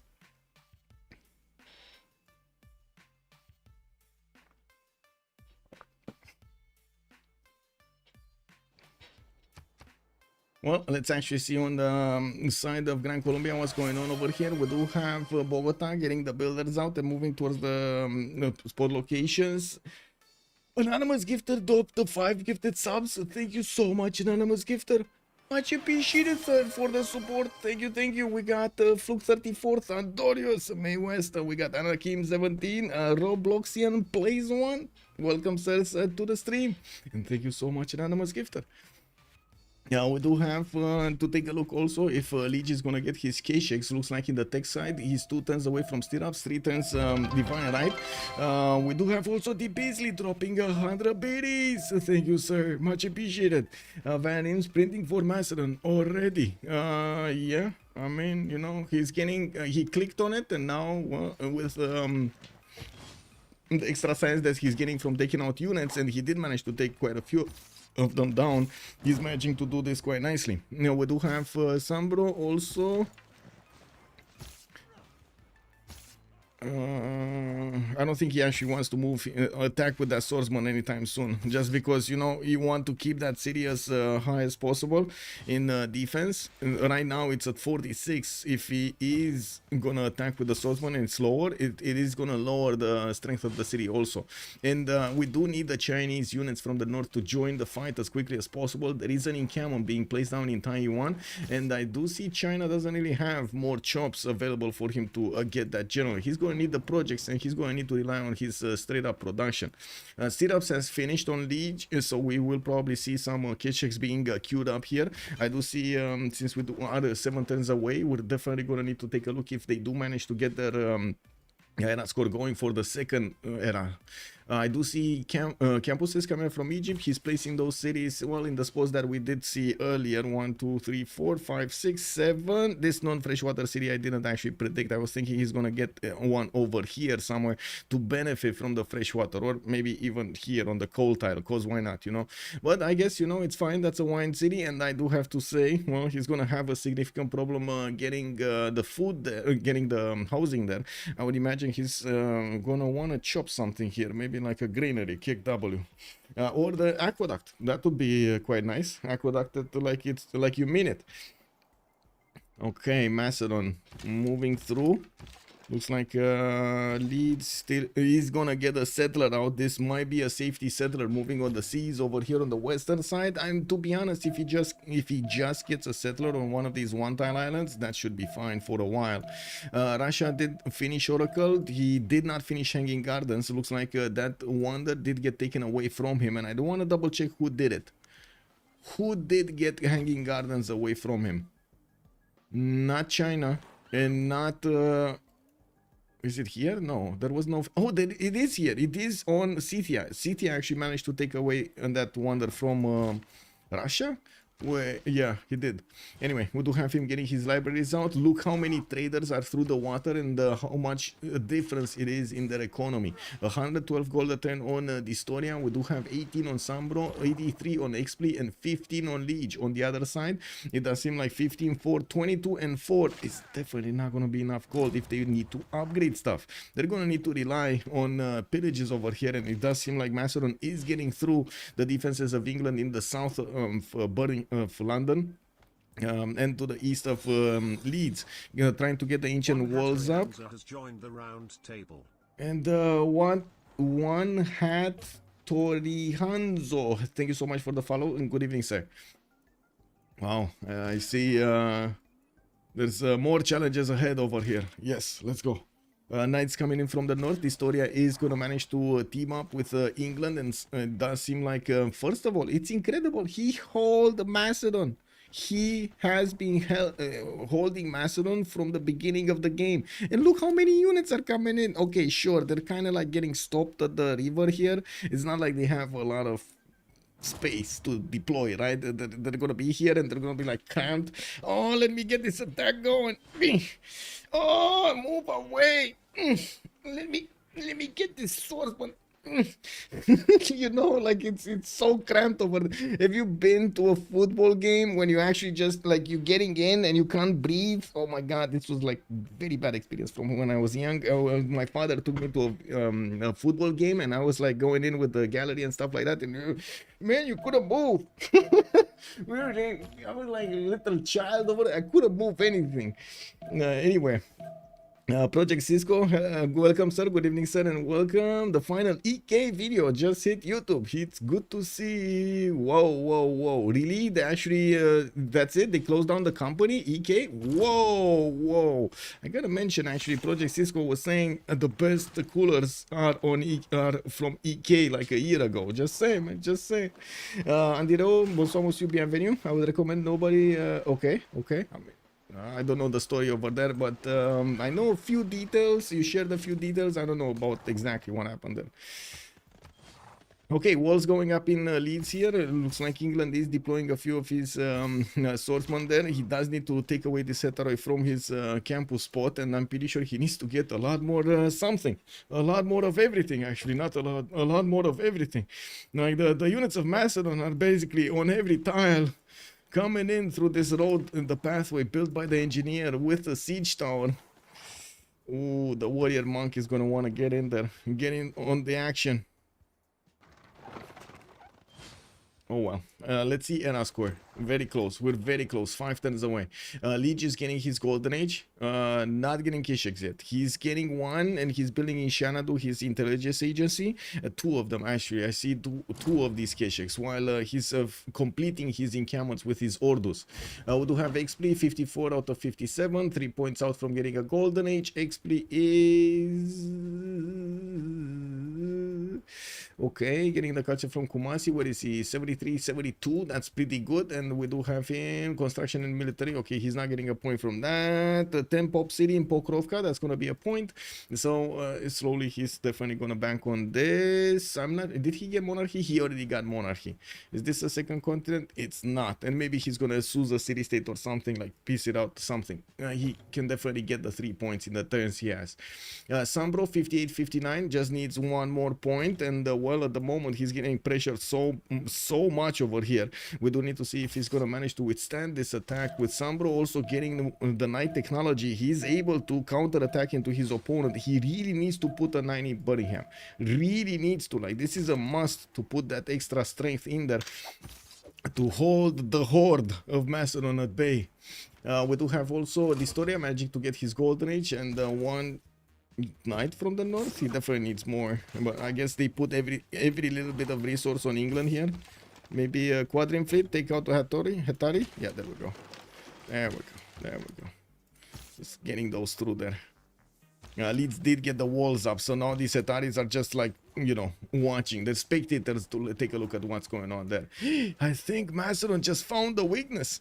China doesn't have that many units, and we might actually have Suvorov sending all of the horde next to that leg through the city of Beijing, through that choke point between the mountains and Beijing, and take down Taiwan. Let's actually see if China is going to manage to get his crouching tigers over here. He does benefit, right? Zetian does benefit from crouching tigers. I believe they're China unit, right? They're China unit. Yeah, they are China unit, and Zetian has them. Bezdomnyi 45-45. That's a normal age for him. That is a problem. 4 turns to go. We do have to see if Bezdomnyi is going to manage to get going. He's first of all getting a lot of these spearmen to upgrade into pikemen. He's going to need to defend himself against those K-shakes, and the pikemen are usually the best unit to do so. Of course, pike shots would be better. Now we do need to see him also getting intelligence agency, or at least try to get spy out, so he can stop Mongolia from getting too many points of damage against them. He needs to somehow counter that. We do also have Suvorov 57-54. That's him getting his golden age. Suvorov's sim doesn't look like much of a sim here. He's just getting units, and I mean, I can't blame him. With so much pressure, he needed to keep up the pressure on Suvorov, right?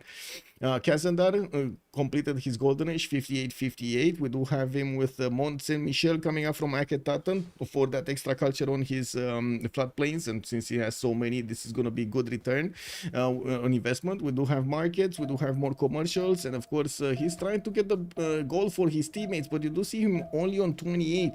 They don't have coastal trade routes between themselves, and this is hurting them so much right now. There is also a wild horse, by the way, from Xpli that's gonna meet that Egyptian slinger on the battlefield there. Whoa. And do you see Zetian, by the way? Do you see Zetian getting 88 science and 64 culture? Bunningham has been taken down by the warriors of Macedon here, by the warrior monks of Macedon. Got taken back by SunBro, and it does seem like more Macedonian Hetaris are appearing next to that border. We do need to see with the knight inside if this is gonna go the same way. It looks like another unit has been taken down here. And in the south, there's a raging battle for the tile of the Gavron Plaza. That Gavron Plaza holds the Warlord's throne, which is extremely important for the production of England here. And of course, his gold maintenance. Well, I would say gold maintenance, they have so much gold. They could just like put gold units on the battlefield right now. That's how much gold they have. So much. It's dropping everywhere. It's like raining gold. Hallelujah. Anyway, now we do have Kazandar here. No, Roy. Did he get his golden? 79-61. He did. Theater squares coming up from Astrakhan. I do see intelligence agency in St. Petersburg. He did finish Mahabodhi Temple, and it looks like he's gonna try to get to nail the diplo points. We're going to see if he's gonna manage to also roll the World Congress. Let's see. What was I wanted to check? His religion. Eastern Orthodoxy, he got lay ministry and cathedral, extra faith for each holy site, extra culture for each theater square, while cathedral is going to give him 1 slot for any great work, for a great work of any type, which is going to be very important, and the +3 faith, because, you know, it needed something. Nothing here, nothing new here, nothing new here. Protestantism on Mongolia, we did see this. Stewardship with Jesuit education there, because why not, you know, squeezing out a few more points from his cities. Only 2 K-shakes appeared on the battlefield here. He is queuing up more, and I do see the first spy is in Xanadu. Doesn't seem like he has a promotion though. Wait a second, he got intelligence agency without Victor in the city, so he didn't get the Victor 3rd, so he didn't get the extra promotion on the spy. Okay, when is Terracotta Army finishing? I guess that would be a question. Is he even getting it? Because right now I do see him very concentrated at doing the damage against Gran Colombia, but I mean, Gran Colombia here... Oh wait, they don't have the gold, right? Gran Colombia has so many units, but where gold to upgrade? Where the gold? He has like 1, 2, 3, 4, 5 of these archers, 6 archers that are just waiting for their gold to get crossbowman tech. Okay, Birmingham is still under siege. We do have England managing to do some damage here. China coming in with coursers, moving his archers on the battlefield. I'm pretty sure Crouching Tiger technology is coming up next turn. Machinery from dISTORIA is going to be revealed. Xpli is also going to get his castles, but I guess it doesn't matter because it's not like he's in a war mode here. He just has this horse standing behind the forest and keeping the slinger at bay, even though, I mean, I don't think the slinger is actually life-threatening there, is it? I don't think it is. He is sending a few more horses, and with castles, he's going to get to upgrade them in the borders of Kumasi to coursers. Oh my god. I think he's going to catch Kazandar with his pants down. Guys, we might actually see some plus 18 stuff over here. Uh-oh, be ready. Be ready. If there's going to be any children, put the hands on their faces, man, because we got over here coursers from Scythia that might go into Egyptian territory. And those cities will get pillaged. You're gonna see gold raining and yields raining. Maybe even cities burned to a crisp. Anyway, Simon building pikes. Yeah, Simon is building pikes. Well, trying to get them as quickly as possible here. Also, Warrior Monk gameplay. Lol, I'm from here for it. Yeah. Can you show the promotion tree for them? I don't think I can actually see the promotion tree of the Warrior Monk. No. Warrior Monk. Yeah, it doesn't show me easily over here. Do we have, like, if you have a link, I would definitely share it. An easy link, because I don't want to start searching through Google and stuff like that. Battle Cruiser, good evening, sir, and welcome. Slozhnii Memas drinking pivas. What is pivas? That's a drink, right? That's actually a drink. I don't know exactly what it is, though. So we do see the trades being done over here. The beer, oh, I see. It's a beer, I see. Okay. So this is happening. Mongolia doesn't have that many strong units to actually put in front of the K-Shakes, and it does seem like any unit he's trying to trade with Gran Colombia. Gran Colombia is successfully training it. We do have SunBro in putting a few more knights on the battlefield, and now the Hetaris have a major problem attacking into them. We do need to see SunBro also managing to finish the problems in the south, starting to get his crossbows out. This will help. The crossbows will do quite a bit of damage, but he needs to keep them safe in the city center. It will also help the cities with walls do more damage against Macedon. With the Crouching Tigers coming in from the north, it seems like SunBro might have actually withstood this attack just in time for China to walk in with some of his units to deal the damage against Macedon here. There are coursers that are just sitting next to Beijing with Crouching Tigers right behind them that might actually start moving towards the south here. With a spy already deployed in Pella, he's getting that extra diplomatic visibility here, or easy, because I don't see it. Is that spy working a mission? No, it's listening post. So I guess they equaled each other out. Oh, he doesn't have printing. dISTORIA doesn't have printing, no? And Macedon has printing. That's the difference. Anyway, the first one, 2 to 100 science, we do have dISTORIA and Xpli getting to 103, 104 respectively. Since there is one more turn until the era switch. We don't see them yet with a free inquiry, so I'm pretty sure Tomeris, if he goes free inquiry, this is gonna be quite strong on him. dISTORIA the same. We do have SunBro only on 33 science and 39 culture since his campuses got pillaged. Kublai Khan 57-49 next to Bezdomnyi's 56-42. It looks like they're kind of mirroring each other. I do have to point out Kublai definitely has a lot more production. 107 versus the Bezdomnyi's 68. It does pay to actually have all of these encampments, and it does pay to actually have the buildings in them, allowing you to make those units much quicker. Suvorov only 23 science and 31 culture. This is basically an all-in for him. He wants to do as much damage as he can, and we're going to need to see if he can follow up against China, who has been gathering so much strength in the meantime, so many stats. Not that much production though, only 120. Knights coming into the south. I would imagine walls are going to go up here in London, and we do have another Hetari being taken down. Birmingham is again taken out there, and yes, from the north, China's moving in, getting those Crouching Tigers in range of his opponents soon. We do have Kazandar also 53-53 with Colosseum 139 points of production. The major problem is this. It is this, and I gotta say, you see the military strength, 385 points of military strength on Tomidis. This should give Kazandar a big wake-up call. It should give Kazandar the idea that he is gonna get attacked. He needs to get an army, and the idea, and I gotta point out, usually you need to close the chokes. If you don't close the chokes, the army can just pass through, deploy, and of course take out what you have built. We do have Mont Saint Michel also getting built in Aketatum, finish next turn. Quite a few cities have production queues open. We do have the supermarket city, Nekian just choosing a theater square, and I do see Mike. Oh my god, he's ignoring this. He's actually ignoring this. Because it takes time, right? It takes time to move these units here. That's the problem. If you don't get them right now, by the time these units will get here, your units are not going to be even trained. That's the problem. We do have these courses moving at least 2 tiles. On the hills, and they do not have a general with them, so at least at least not 3 tiles. They're only 5 movement. Didn't they see everything with Kumasi's vision? Well, Kumasi is Scythia. What do you mean? Go Tomidis, Suko Supreme. Good evening, sir, and welcome.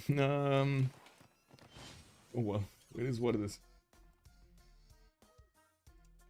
Hey, getting closer to that 50 likes. Okay, not that close, but we're inching closer to that magical 50 likes on YouTube. Thank you so much, sir. Thank you so much. I hope you keep enjoying the shows. Mongo thought Kumasi is getting attacked. No, Kumasi is actually the staging place for Scythia to get going against his opponent. We're gonna have a pause of 2 minutes here for the players to do their votes, and we're gonna come back a little in 2 minutes.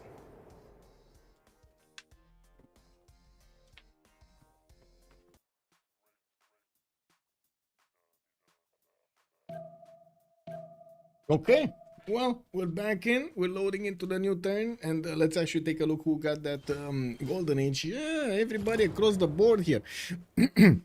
We do have also the units of Scythia about to go through the choke point. Kazandar does. I think he did manage to get a whiff of a Corsair, but I don't think he knows how many are coming. He just can take a look at what's going on there. We have a pause here or something? What's going on? Oh, toilet emergency. Ooh. Ooh, dISTORIA got the shakes. Yeah, he got them. He got the toilet emergency. Also, Baratumko was pointing out Terracotta is going to finish next turn for Lege. Yes, yeah, that is true indeed. Unfortunately, his spies do not have the first level. When they came out, he didn't have Victor inside of that city center, unfortunately. So, yeah, they're going to need to do some missions to get to the level 2 that we're used to seeing. Yeah, we made it past 1050. Yay! Yay! Yes. I mean, yeah. We did have quite a few games this week. Well, 2 of them in a row that didn't get past like 1030. Oh my god, we made it up past 1050. Yeah, we did it. What should it be pointed out that it was exactly dISTORIA? I don't know. I don't know. Maybe he does this. How to say? He does this a lot of the times. I don't know.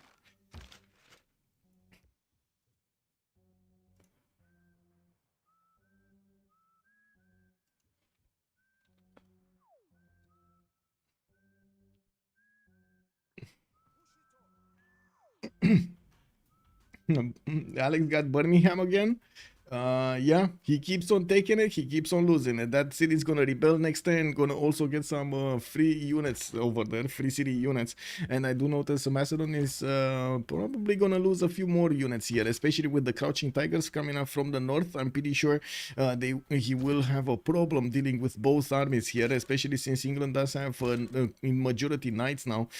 He would probably need to get his own printing. He's 9 turns away from printing, while Xpli is 2 turns, Lege is 5 turns. Okay, well, he's getting there. Got this.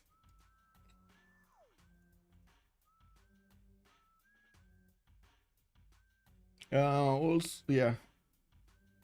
Oh, he's a settler. Where is his settler? Didn't he move his settler? Wait a second. Where is his settler? Here. He moved it so far away. He's safe. He's actually getting out safely out of there.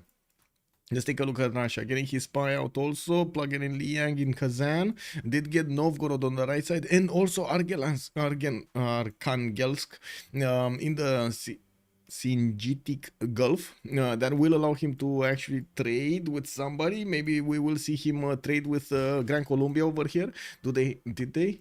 They didn't actually break the fog of war completely. They need to get a unit like a galley to break the fog of war, and I don't think he can send the trade route to Alexandria, and there is no other city on the coast. Suvorov is getting one on the uranium, so this is it. This is where that trade route is gonna go. He just needs to wait a bit for it. Now we do have more commercials coming in. I'm pretty sure they're aware they don't have that much gold to spare. They already probably had some problems upgrading some units, and now, well, they're trying to get it going. 25 gold a turn on Roy.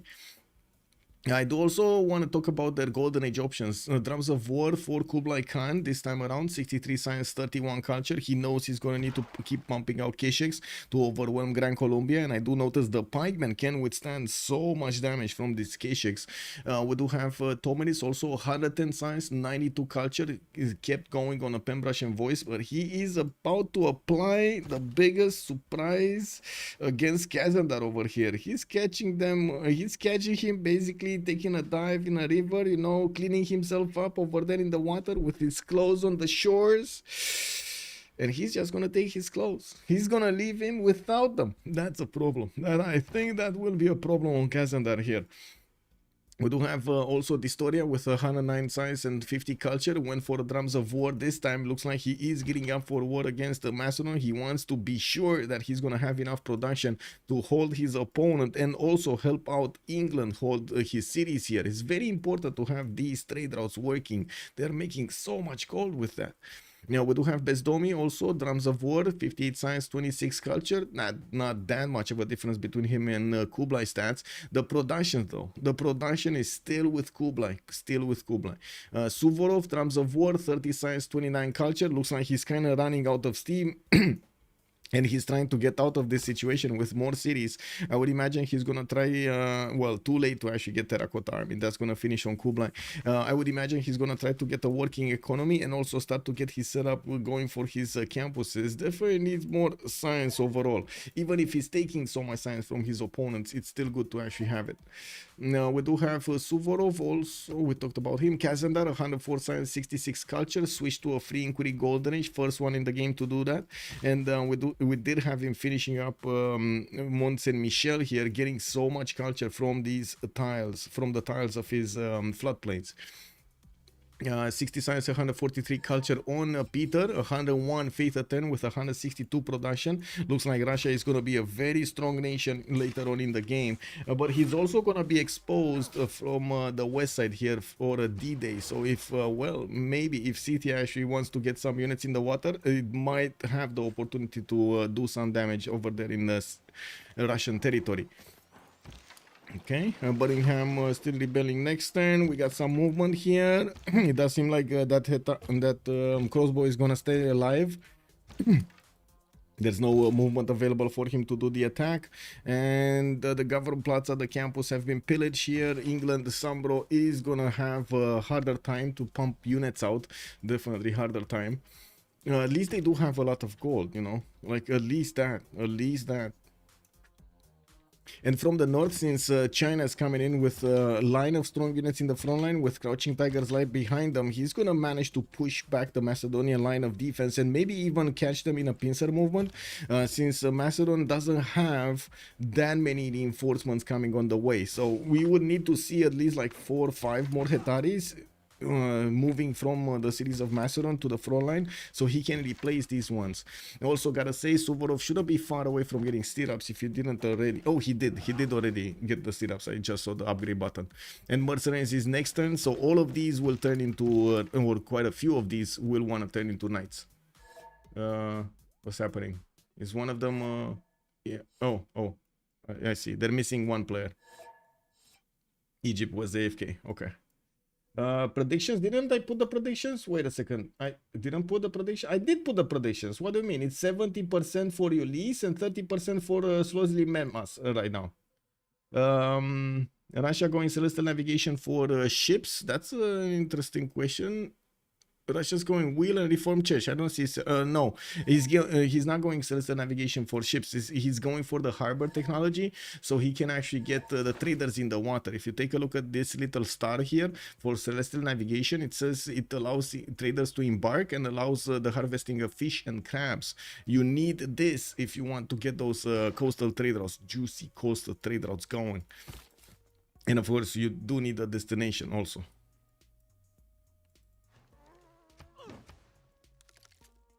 Okay, well, next few turns are gonna be quite interesting. With Zetian will also get +4 gold to the sender, and the chosen player will receive a +1 trade route. We do have Ptolemaic, 20% population growth, and then Ptolemaic did also gain the Diplo. It was not Russia that got that promotion there. In the north, looks like Macedon is splitting up his army in two, sending a few units to meet the Chinese army on the battlefield here. In the Salad, the unit is north, while I do notice England definitely is shooting back, taking down more Hetaris. He is gonna start losing a few more units. Man, this squadron fleet is just the bomb. It took out so many Hetaris. Anyway, Birmingham also again rebelled. We do have a free city swordsman available for him to do some damage, and I'm pretty sure it's gonna disturb over here Macedon again. He's gonna need to spend attack moves to take down Birmingham and these units, and that eats away at his health so much. The Crouching Tigers from the north, not yet that strong, but they're getting stronger and they're getting promotions. I'm pretty sure these Hetaris of Macedon are gonna feel the sting of the Chinese Crouching Tigers. Timur has also been recruited on the side of China, giving these Crouching Tigers 1 extra movement and the extra +5 strength, not to mention also these coursers. I think we took a look at all of their golden age, yeah, all golden ages. Yes, we did. What's happening here? The surprises oh my god, man. He's doing the total surprise.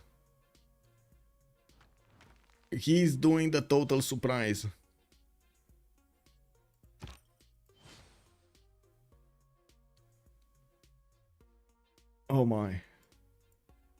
How did they win all 3 options? Well, they won the first one with, how do you call it? Rejected outcome. This was tied. So this was a tiebreaker. This was tied. Man. What the? Man. Really? What's going on? Who's doing what? Somebody's just ending turn or something. Anyway. Oh, China coming in from the north took out 2 units, and it does seem like Macedon is on the retreat from the north. Birmingham hasn't been retaken, and England over here has kept Bristol, London, and the Leeds alive. It does seem like Birmingham might be liberated. Come on, let's see this. Can I click on this?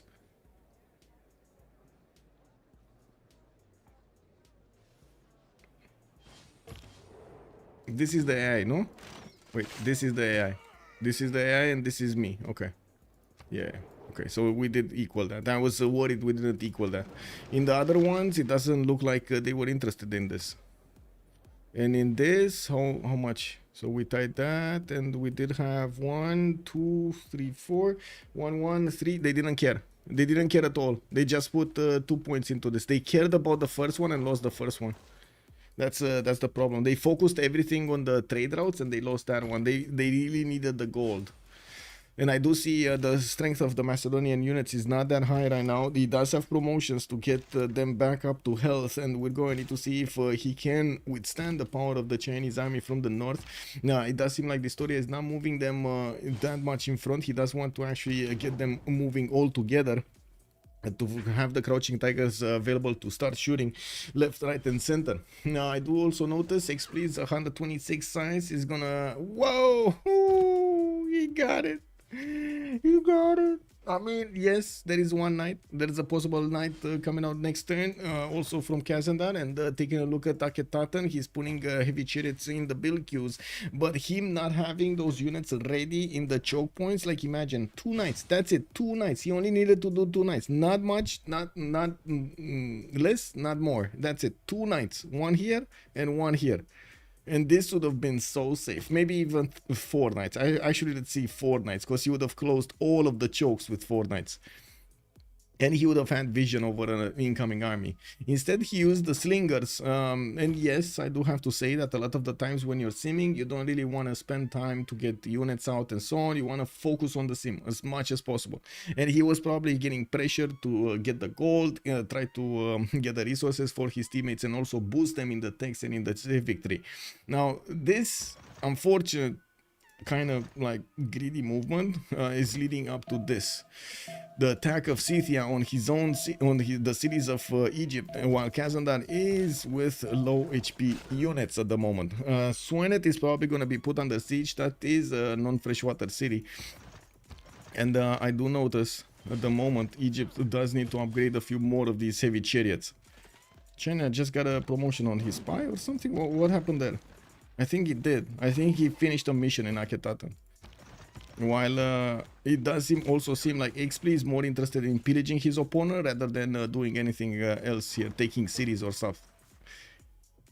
Is this guy... What's happening with Kazandar? Does he not have like mercenary zone or something? He just got mercenary zone. He doesn't have resources, gold. Is that what's happening? Because they definitely don't have the gold. Yeah, that's the problem. They don't have the gold. So there's no possibility for Suvorov to upgrade all of these Setaris into knights. It costs him way too much. Way too much. This is incredible. And this is how important, this is how the economy actually affects the wars here. He had the tech, he had the timings, he didn't have the money. And the money made the difference. Is dISTORIA pushing or just defending? Pushing, but I gotta say how coordinated this push is. I do want to mention it. He's not actually chaotically moving the units. He's moving them slowly in a line, so he doesn't give that many options to the units of his opponent to deal damage against his own troops. And the Chinese crouching tigers from behind these knights and the swordsmen and the coursers, they're doing so much damage. He just needs to get them close enough in range, and bam, bam, bam, bam, bam, bam. You're gonna see them taking down units left, right, and center. I do have Russia also getting a few more builders, upgrading most of his territory. He did start off his trader, but it's going on land. It didn't connect on the seas. No. Did he not? Oh my god, did he not breach the territory? Yeah, this is the problem. This is the problem. You see this tile over here? It does not allow the trader to actually move on the seas. Kick W, man.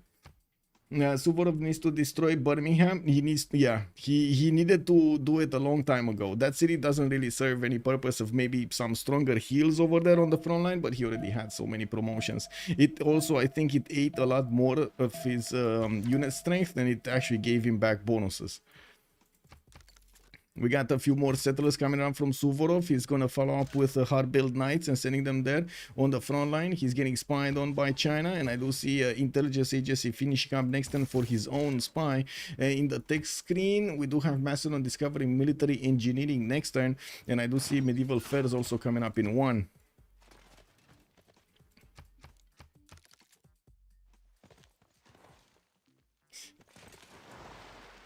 Kazandar did the worst moves possible this turn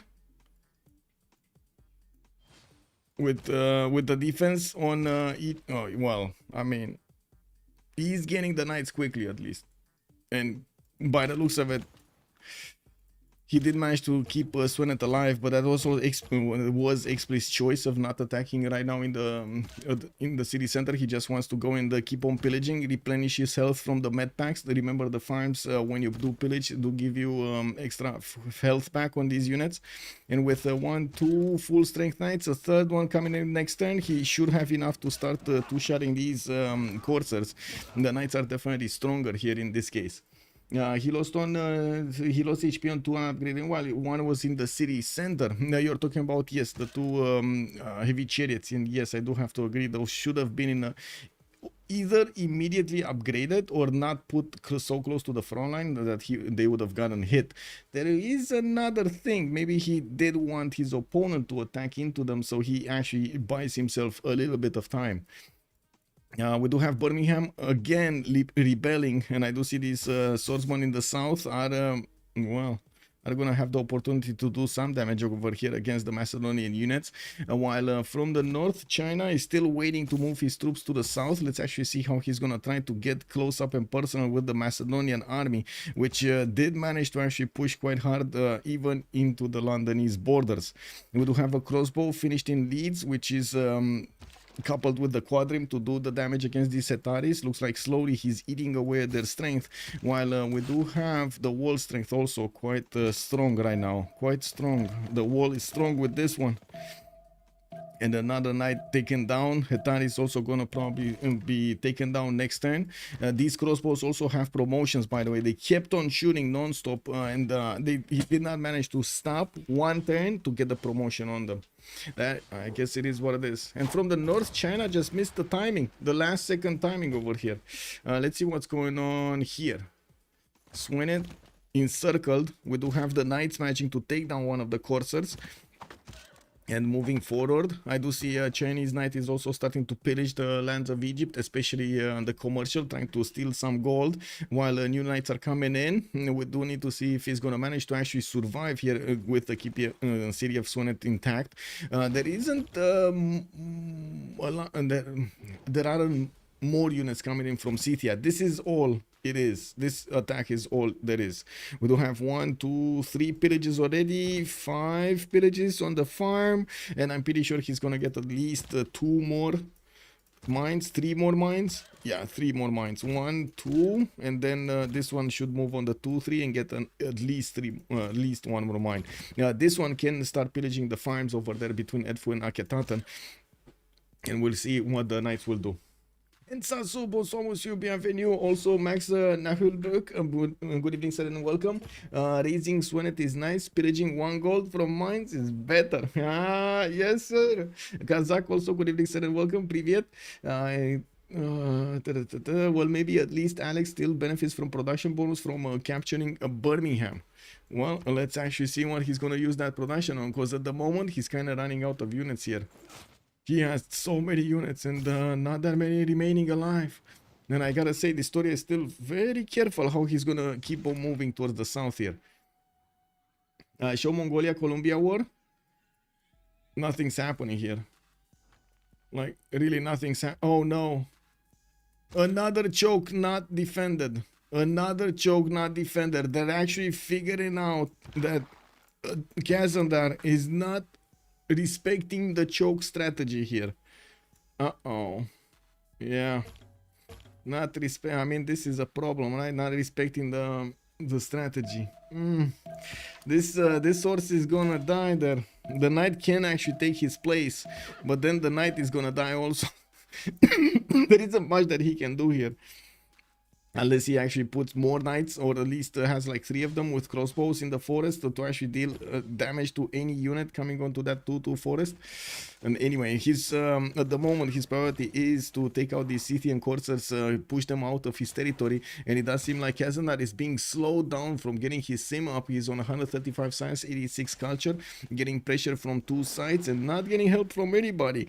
We do have Mongolia slowing down his attack against Gran Colombia to a crawl. While I do want to see what's going on here. Do we have more movement? No, not really. England still has some crossbows. Did get more, getting more knights. Okay, kind of pushed out these Macedonian units Setaris from his borders because of the strength of the crossbow, the walls, and the quadrim. One of them would have died every turn here.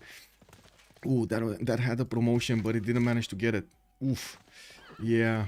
Well, it is what it is. Oh my god. Wait a second. 82 defense strength. Warrior monk. I think that guy is pumping. I think that guy is pumped.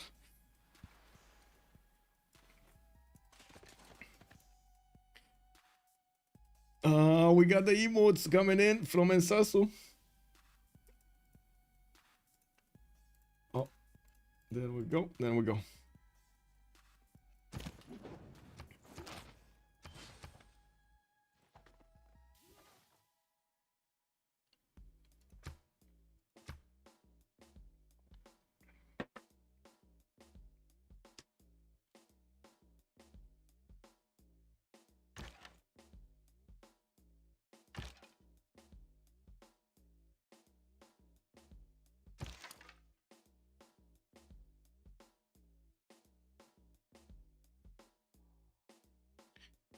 Okay, this is the biggest problem here. Not much this. This is the biggest problem. With 1, 2, 3, 4. Oh my god. Look at this invasion. Lege is getting an all-out attack against his neighbor here. In Egypt only sees a few of these Kesheks. It doesn't see all of them in the water. And also their strength is kind of masked because they are in the water. Lege is on 910 military. He's actually like 1100 or 1200. We do have only a few units displaying next to Gran Colombia, which at the moment are actually outside of the vision of the Gran Colombian cities. Let me actually take a look here. Hey, this. Oh, he does have a spy or something. Egypt has a spy in the capital city. So he sees there aren't that many units here. They also see the units in Ulaanbaatar. They should have noticed. They should have noticed if they had a spy in Ulaanbaatar and saw this. They should have noticed Mongolia is just putting units in the water and sending them towards Egypt, towards Kazandar. We got ancient walls coming in here soon in supermarket. Looks like this is how much Kazandar is feeling unsafe about this. He's trying to get walls in his capital city instead of making more units to help him fend off the attack. This is, by the way, this is basically like accepting defeat. If you start making walls this early, this is basically like accepting defeat. Can you send your 5 gold, please? It's up to you where it will go. 5 gold? What? Bankruptcy? Where is the bankruptcy happening? Or oh, this one? Yeah, kick W, man. Thandorius also, my pillages are justifiable or for a simple grief, but shouldn't the focus be more on districts, especially versus the Simon, like hurt them versus filling your coffers? I don't want to say taking out mines also takes out the production from them. And that's 2 points less of production that he's going to have on each of these tiles. It still hurts him a lot, and extracting so much gold in the meantime. Yeah. And that is bankruptcy. Yes, if they do take out Egypt, that is basically bankruptcy for them. When they don't have gold. Bezdomnyi is making 51 right now. Roy is barely on 27. They didn't manage to couple their economies that easily. Some of the traders are still going on the land trade routes here. Russia did manage to couple at least one. And yes, I do see him on 207 points of production with 117 points of faith per turn. Did recruit also the first engineer. Let's see what's happening here. Bisheng, okay. Who did get Hypatia also? Hypatia was Zetian. I do see Zetian also picking up Zankian. That's one of the free traders, or I should say one of the extra trader merchants. Marco Polo is another one picked up by Scythia. And Zetian got Ibfadlan. So they got all 3 on their team. Nice. That's pretty big. Let's see what's going on here with Lege's army about to disembark here and going through the hot gates towards the Egyptian borders. We do have Egypt building up the wall defense and trying to push back the units of Scythia from his eastern borders. There still are a few of them that are how to say, lingering around, trying to do as many pillages as possible. And yes, I do see the majority have been dealt with. Just 1 courser, 1 knight, 1 scout is available from the initial attack. Of course, Mongolia is going to pick up the slack here, and I'm pretty sure we're going to need to see Athena coming in. Wow, she just came in to destroy my chair and ran out. Athena? Hello? Athena? Incredible, man, this cat. Solo, good evening, sir, and welcome. Mongols went shopping at the supermarket. Basically, I mean, you know, they want to get those goodies in, right? They heard there's a big supermarket in Egyptian territory and they wanted to feel it for themselves. Max is also saying, I'm not concerned for my team Ulyss. With this attack on Egypt, they will be in a great shape. They will. Yeah, Lege is putting out a massive attack over here, and it is a big brain move. I gotta point this out. It is a very big brain move. What are you doing? Athena. She's playing the teenager. Wow. Totally ignoring everything. Trying to destroy everything she touches. Wow. Gonna raid the shelves of bread. Exactly, Yorkshire Hybrid. Good evening, sir. Egypt is cosplaying as Georgia. Oh, yeah, he needed to get the tzikes out. Now we do have the K6 getting into the borders, and well, first of all, they do have 50 strength against Egypt. I do see a spy here in Nechen, but that's from Scythia. He doesn't have a spy actually. I don't see Mongolia spy. There's a Chinese spy. That's it. Okay, Mongolia really needs to send a spy there to get that extra Diplo. That's the low damage roll that we do see. He just doesn't have that extra Diplo on opponent's movements. Yeah, we do have also his K6 quite exposed to the Egyptian knights. It's just a matter of getting enough Egyptian knights to actually attack here. There's also another thing. There's a lot more science on Kazandar than on Lege, and I'm actually curious how quickly he can get to cuirassiers. That will be a unit that will definitely help out against Mongolia here. Do have metal casting in 4, nationalism in 6 from Kazandar, and that answers that. It's not quick. It's not quick enough. Okay, Mongolia still needs to get a few units out and about here, and I do see Kazandar surprisingly is not getting that knight into the city center. But anyway, that really needs to go and heal into the city center. That's the fastest heal, by the way. The city center heal is the fastest heal for your units. If you have a low HP unit like this, you need to put it in the city center, or you should put it in the city center to help it survive. Well, that's those are 2 knights being taken out, and again he didn't put it in the city center. Okay, interesting. It is what it is. We do have K6 coming around here, and I do notice another knight has been taken down. More crossbows need to come out, and quite a few heavy chariots coming from the northeastern cities. These knights that have been fighting the courses of Scythia on the right side don't have all promotions. Some of them do, some of them don't.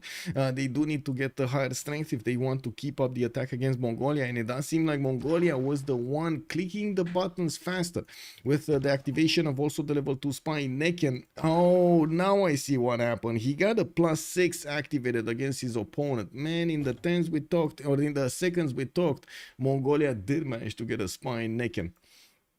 Now Hostra also, go Ulyss, calling it out over here in chat. Well, it seems like they're on a roll. They are on a roll.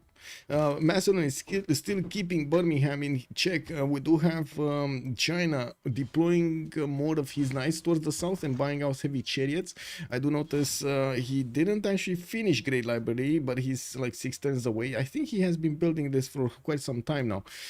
We do have in the south also Russia just totally ignoring that he has an opponent to the north, Gatapadana, Mahabori Temple, a nice array of I really like this, by the way. I really like how he placed all of these theater squares next to one wonder, Temple of Artemis, and then got the districts around them to give them as much adjacency as possible. Roy is 258 points of culture with 114 science, and we do have him with 3 out of 44 tourist points. He is right now on 147 tourism. This is very quick.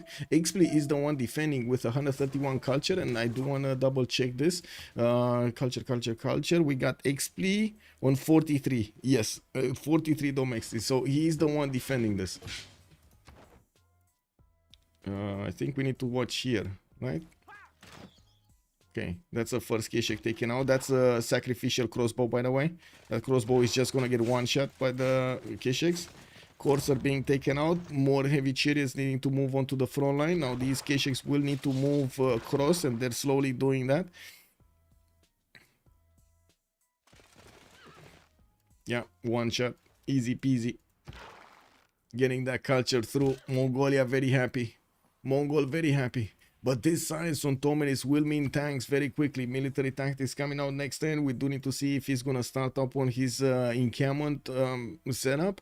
I don't see it yet. We do have universities. We do have Kilva getting built. He's getting campus research projects, probably working for Newton. Yeah, there we go. Newton coming in soon. Gran Colombia is there close. Russia is also close. But then we do have Scythia trying to get the projects out. He needs quite a few of them. He needs like probably 3-4 projects. Where is he? He's on 54 points. He needs like 4 projects or 3 at this point. Anyway, 3-4 projects. Trying to nail exactly how many points are there. Whoa. Okay, what do we have here? Walls not doing much against Mongolia. I guess they weren't doing much before the crossbows, but now they might actually be doing something. And Mongolia, well, these units of Gran Colombia are actually starting to push a little bit into the defenses of Mongolia.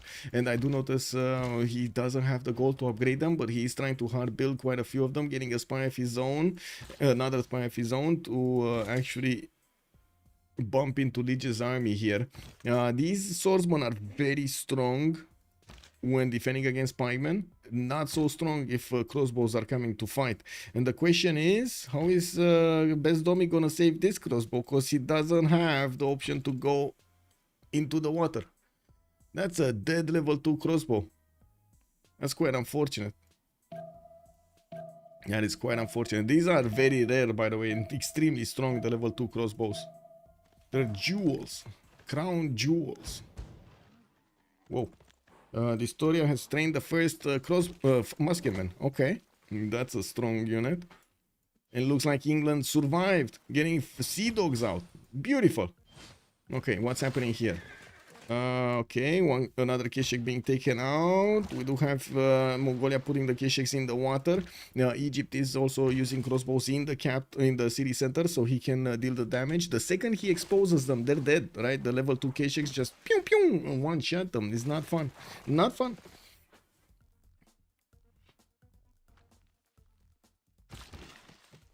Xpli upgraded. An incense tile. I do want to point this out, by the way. You can send builders to upgrade tiles in the city centers, in the city states, and they will give you that resource. So, for example, if you see coal in a city state being acquired, you can upgrade it and you will get coal if you are the Sus of that city. In this case, he really wanted the extra incense. Really wanted it. I mean, you know, can't blame him. Now, we do have China also going directly to get cuirassiers. I do see cartography in 110, nationalism in 7.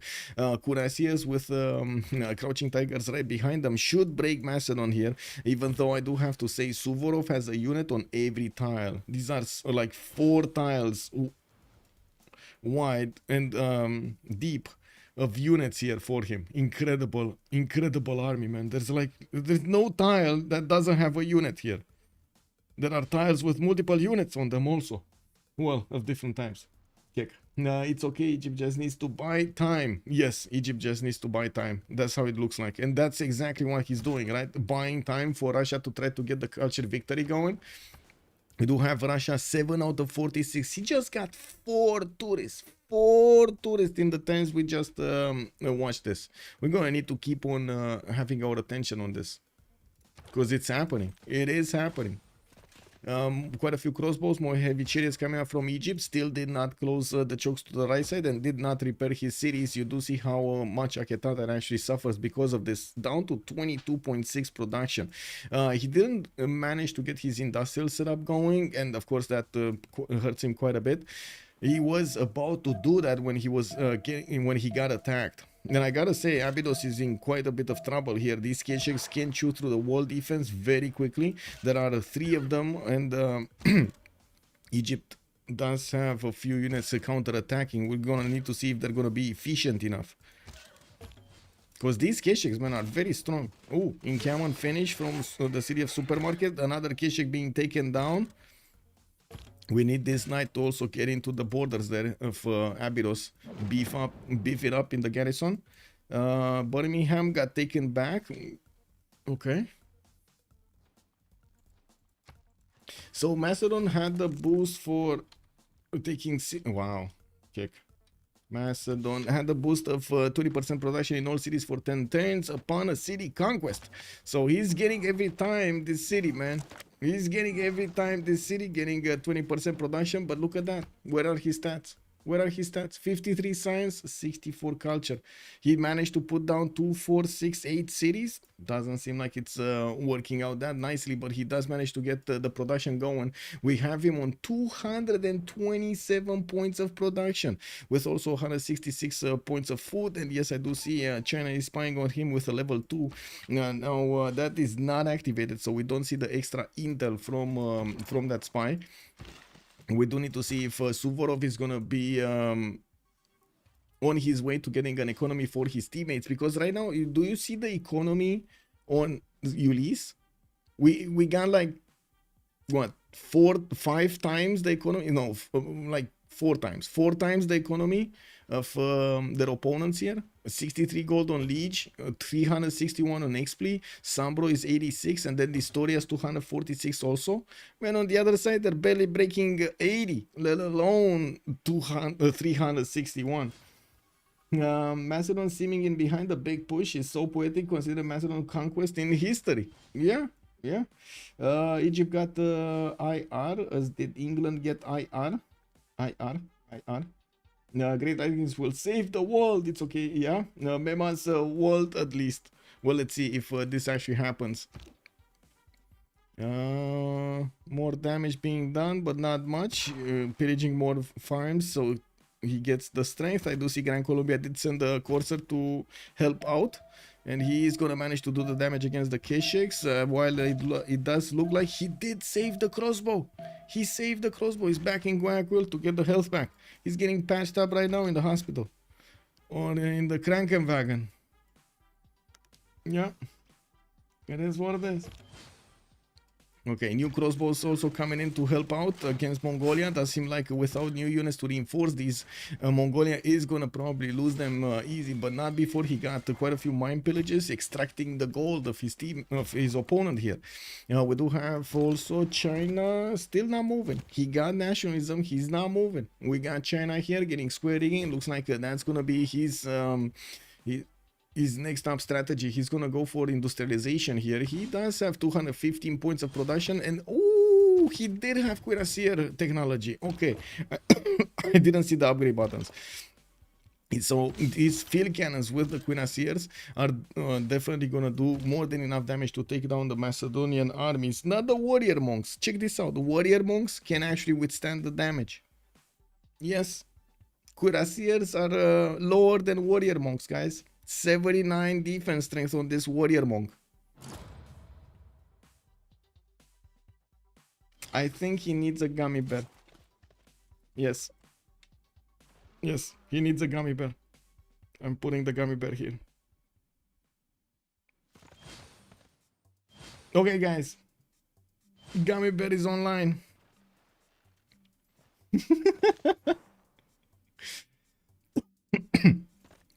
Okay, what do we have here? East side, Scythia is not moving anything, getting his industrial zones up, and let's actually take a look over here on the production. Xpli is on 323 points of production, biggest production in the lobby here, while on his team he does have dISTORIA next to him with 215. On the other side it's gonna be Roy with 236 on Russia, while on Roy's side I do see Imhotep and James of St. George in the city of Tver. Looks like he is gonna managed to get another wonder with that engineer with Imhotep. I did not see mausoleum anywhere, so I don't think he actually built it. No, I don't think anybody built it actually. Is it here somewhere? Do you see the extra science and the culture in the water? I don't see it. No, it's not. So it's, yeah, nobody built it. Neither was it in China. Yeah, no, nothing's happening there. We do need to see also when China is going to start moving towards Macedon, while we do need to check where Macedon is on the tech tree. Military science coming up in 6 for the calves, and of course the Macedonian Hetaris are heavy chariots, so heavy calves, so they're not gonna get the upgrade into calves. Now we do need to see if he is gonna get some of these units. Yeah, he does have coursers coming in right behind us. Okay, so another attack over there. Let's see, Suvorov 234. Man, he's getting so much out of Birmingham. So much out of Birmingham. Not every 3 turns though. It is what it is. He kept on taking this. Can Scythia send tanks to Russia or too far? Scythia can send tanks to Russia. Yes, he can send tanks to Russia. Right now, SunBro is putting a few units in the water to see the coast of Russia. But Scythia can definitely send units through the water to disembark in Russia's territory. If he's getting there close enough. Because in the culture, we have 8 out of 51 for Roy, for Russia. And we do have him on 179 tourism. I think actually this is a bit late. Dmitry Kantemin is gonna get there also soon. Is definitely gonna get recruited. Okay, China queuing up his cuirassiers. This should be stronger than the warrior. And finally, they're stronger than the warrior monks. Does he have a general though?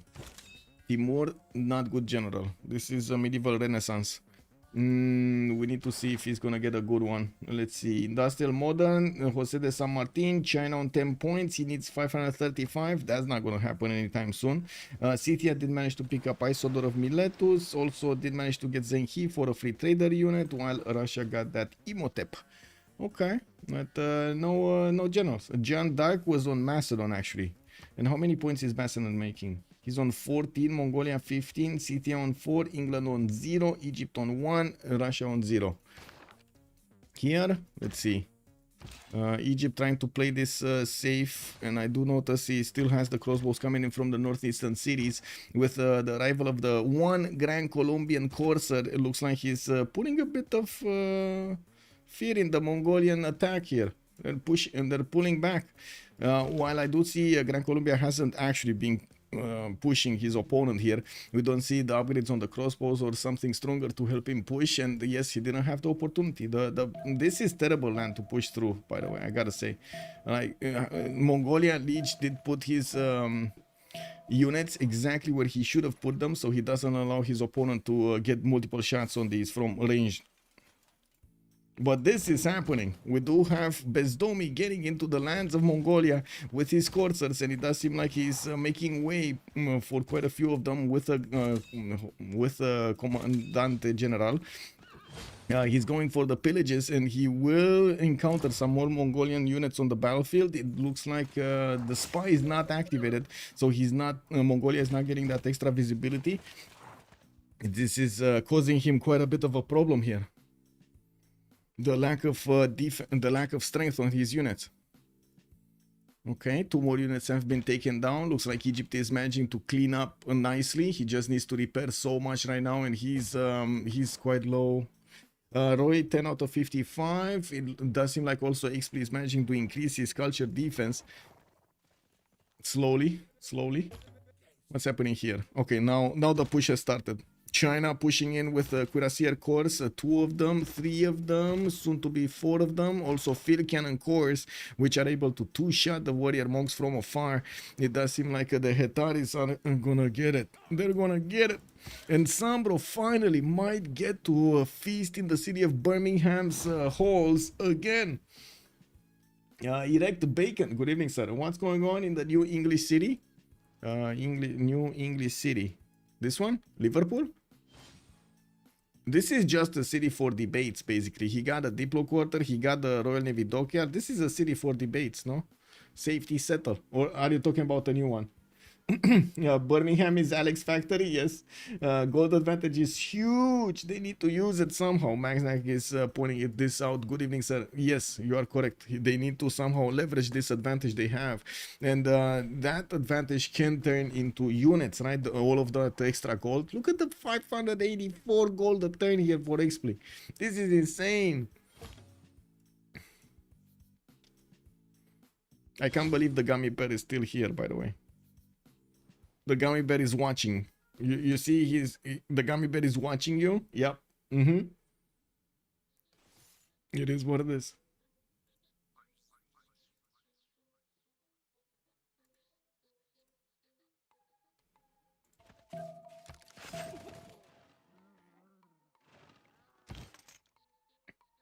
Wait, did Mongolia just pull back his units into his borders? Does he want to upgrade or something? Where is he? Metal casting in 2 turns. Well, not really to upgrade from that. But anyway, these Gran Colombian courses don't look like they're gonna be that incentivized to go full into the borders of Mongolia. They just wanted to get a mine and got back. Wow, a mine, a unit, and got back.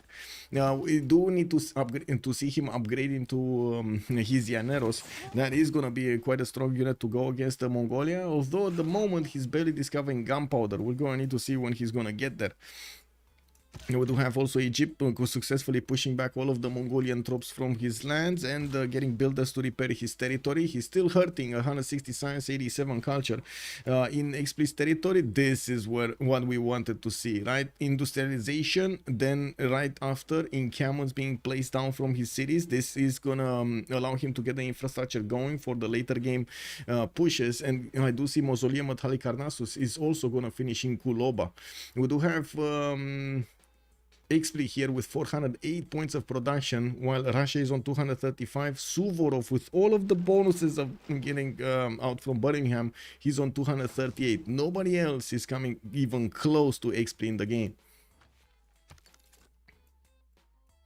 Suvorov, let's see, sorry, Roy. Let's see, Roy. Can he get this going? Can he get this going? Can he get the culture victory? That's the main question. Getting more science, 187 science, 295 culture. This is massive. Tomeris is in a Pen-Russian voice and will retain that 295 science. Looking at the science city-states, dISTORIA holds Geneva and Roy holds Fez, so it's 1-1. Each team has a city-state like this, and Auckland has not been seized. Wait, they did actually not discover the city? No, they did. Somebody did. Okay. Both did. Okay, nobody wanted Auckland bonuses. It is what it is. Rapa Nui is being held by Suvorov, Hong Kong Kazandar, Xpli on Venice. We got Kazandar on Brussels also, Xpli on Kumasi and Bandar Brunei, while I do see Fez on Roy, and Mogadishu, SunBro, being held by SunBro. 2, 4, 6 cities. Do have the Mongolian troops having a problem with the pikeman here.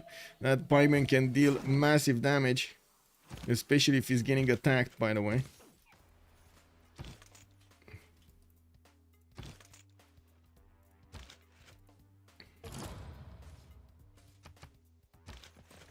Okay, nothing much happening here. We got this war started, and it does seem like the Cavs are gonna be stronger to withstand the cuirassier attack, but it looks like they're just as strong as the warrior monks, right? 78-70, just as exactly as strong, not just as exactly as strong as the warrior monks. He could have just gotten more warrior monks, but anyway, field cannons are starting to make passageways here, taking out the Macedonian units, which immediately are getting replaced. We do have also China receiving the help of England to get back his own city from Birmingham, while these field cannons in the north do seem like they need to move. They just got level 1 promotions, by the way. Yeah, they just got a promotions. Minted coin, good evening, sir, and welcome. That's a very good question. When culture victory? That's a very good question. Also, you can address Suvorov as Julius. Julius, I see. Mr. Julius over here with Macedon will need to tell us and show us how he's gonna withstand the Chinese attack. Man, oh man, these cuirassier corps are quite strong against him. I do see the internal opponent's movements has activated more spies coming in from China, while I didn't see a spy from Macedon being plugged in. Oh, there we go. It's not activated. Okay, so at least he's gonna tone down another +3 from China. He just needs to activate that spy. Okay, looks like Mongolia is gonna meet the cuirassiers of Egypt on the battlefield, and this is gonna probably go badly for Mongolia, for Lege. I'm pretty sure these units can handle the Keshik attack and also counter-attack quite nicely, even with the level 2 spy against them. That's just too much. Yanoras have been started to show up in Bezdomnyi's territory, 121 science, 37 culture. Bezdomnyi will need so much gold from his teammates, and they don't have the gold. Well, let's see era score, because we're very close. We're 3 turns away from the session, 2 turns away from the switch of the era. Dark Age Lege, Golden Age Xpli, he just needs 1 point. Dark Age SunBro, Dark Age dISTORIA. Bezdomnyi, Dark Age, Suvorov, Dark Age, Kazandar, Dark Age, and Roy might get a golden. He just needs 2 more points. How much is a Yanero upgrade from a Corsair? Hello? Well, anyway, asked earlier, but don't think you saw. Can you please show the Warrior Monk promotion tree? Thundorius, I did see. I don't have it anywhere. I cannot click on buttons, so I can show you the promotion tree. I would do so. The only thing I can do is actually do exactly what you would do. Take a look at the Warrior Monk Civ6. Didn't they change some of the promotions in BBG, if I remember correctly? Or did they leave it the same? I think they changed. I remember something being changed on BBG. Give me a second. If you really want me to, I'm gonna spend the time to take a look at this. It just takes time, and we don't get to see what's happening here. Now the Llaneros are definitely stronger than what he had before. The Keshiks are gonna do the trick. What is the beta builds? Monk.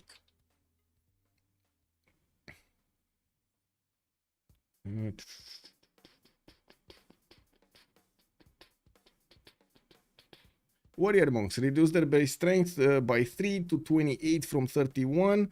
The unit rework seems to be a bit of a problem, easily buildable and too strong too fast. We prefer to tune down warrior monks a bit and see how it goes. Kotoku now allows the purchase. Warrior monks no longer interact with the Congress. I don't see the change in their tree though. Yeah, I don't see a change in their tree. So we should have this Civilopedia correct. Where is the tech tree? There's no tech tree? Cake W. I don't see the tech tree.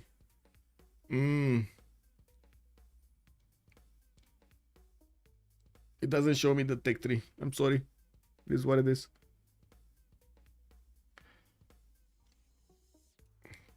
Cake. Who's defending the culture on Ulyss? Yeah, it's no problem, Santorius. I'm sorry I cannot help you on this. Also, Rogi, hello there, sir, and welcome. Bex, bom dia, senor. GG soon, I think. For who? For who? That's the question. For who? Do you think Ulyss is gonna get this win, or do you think we're gonna have over here Roy managing to get that culture victory? It does seem like the economy is slowing them down way too much here, but that might be just our impression. It's Reina 2, Kilva plus 2. Wait, what are you talking about? One more game when Reina won? Well, it wasn't only Reina, it was the international traders through the water, right? Plus the 2 Reinas. Yeah. Can you show Russian faith and tourism per turn? So Russia is on 134 faith a turn, and we do have him on 207 tourism a turn. While the defender Xpli is on 165 culture, and I do see him having so much production, 472 points of production. He's also gonna benefit from tall cities, so we're gonna need to see what he's gonna want to use that extra population point.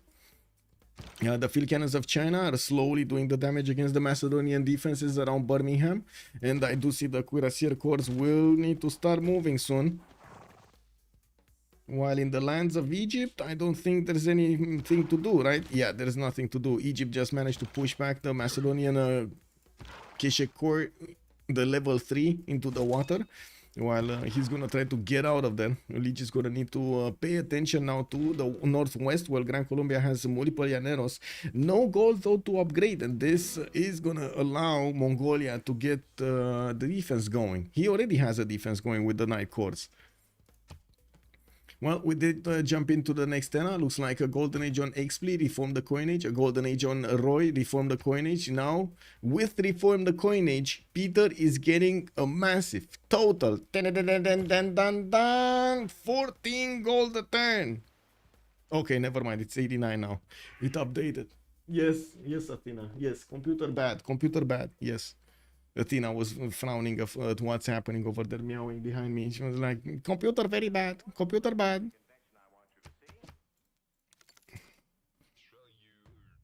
Yeah, the Xpli production is insane over here with the 300 points of production of 5 turning Forbidden City in the capital. Just Pokrovka is 85 points of production per turn. I don't think he has... Oh, he did... Bro. Get crazy. In my opinion, Scythian helicopters will arrive to Russia earlier than culture victory. Minted coin, you might be correct there. Oh. She just poked her head in and just flew away. Ah, you didn't see the gummy bear. Oh my god, she's so happy when she sees gummy bears. I have never seen a cat that's so happy when she sees gummy bears.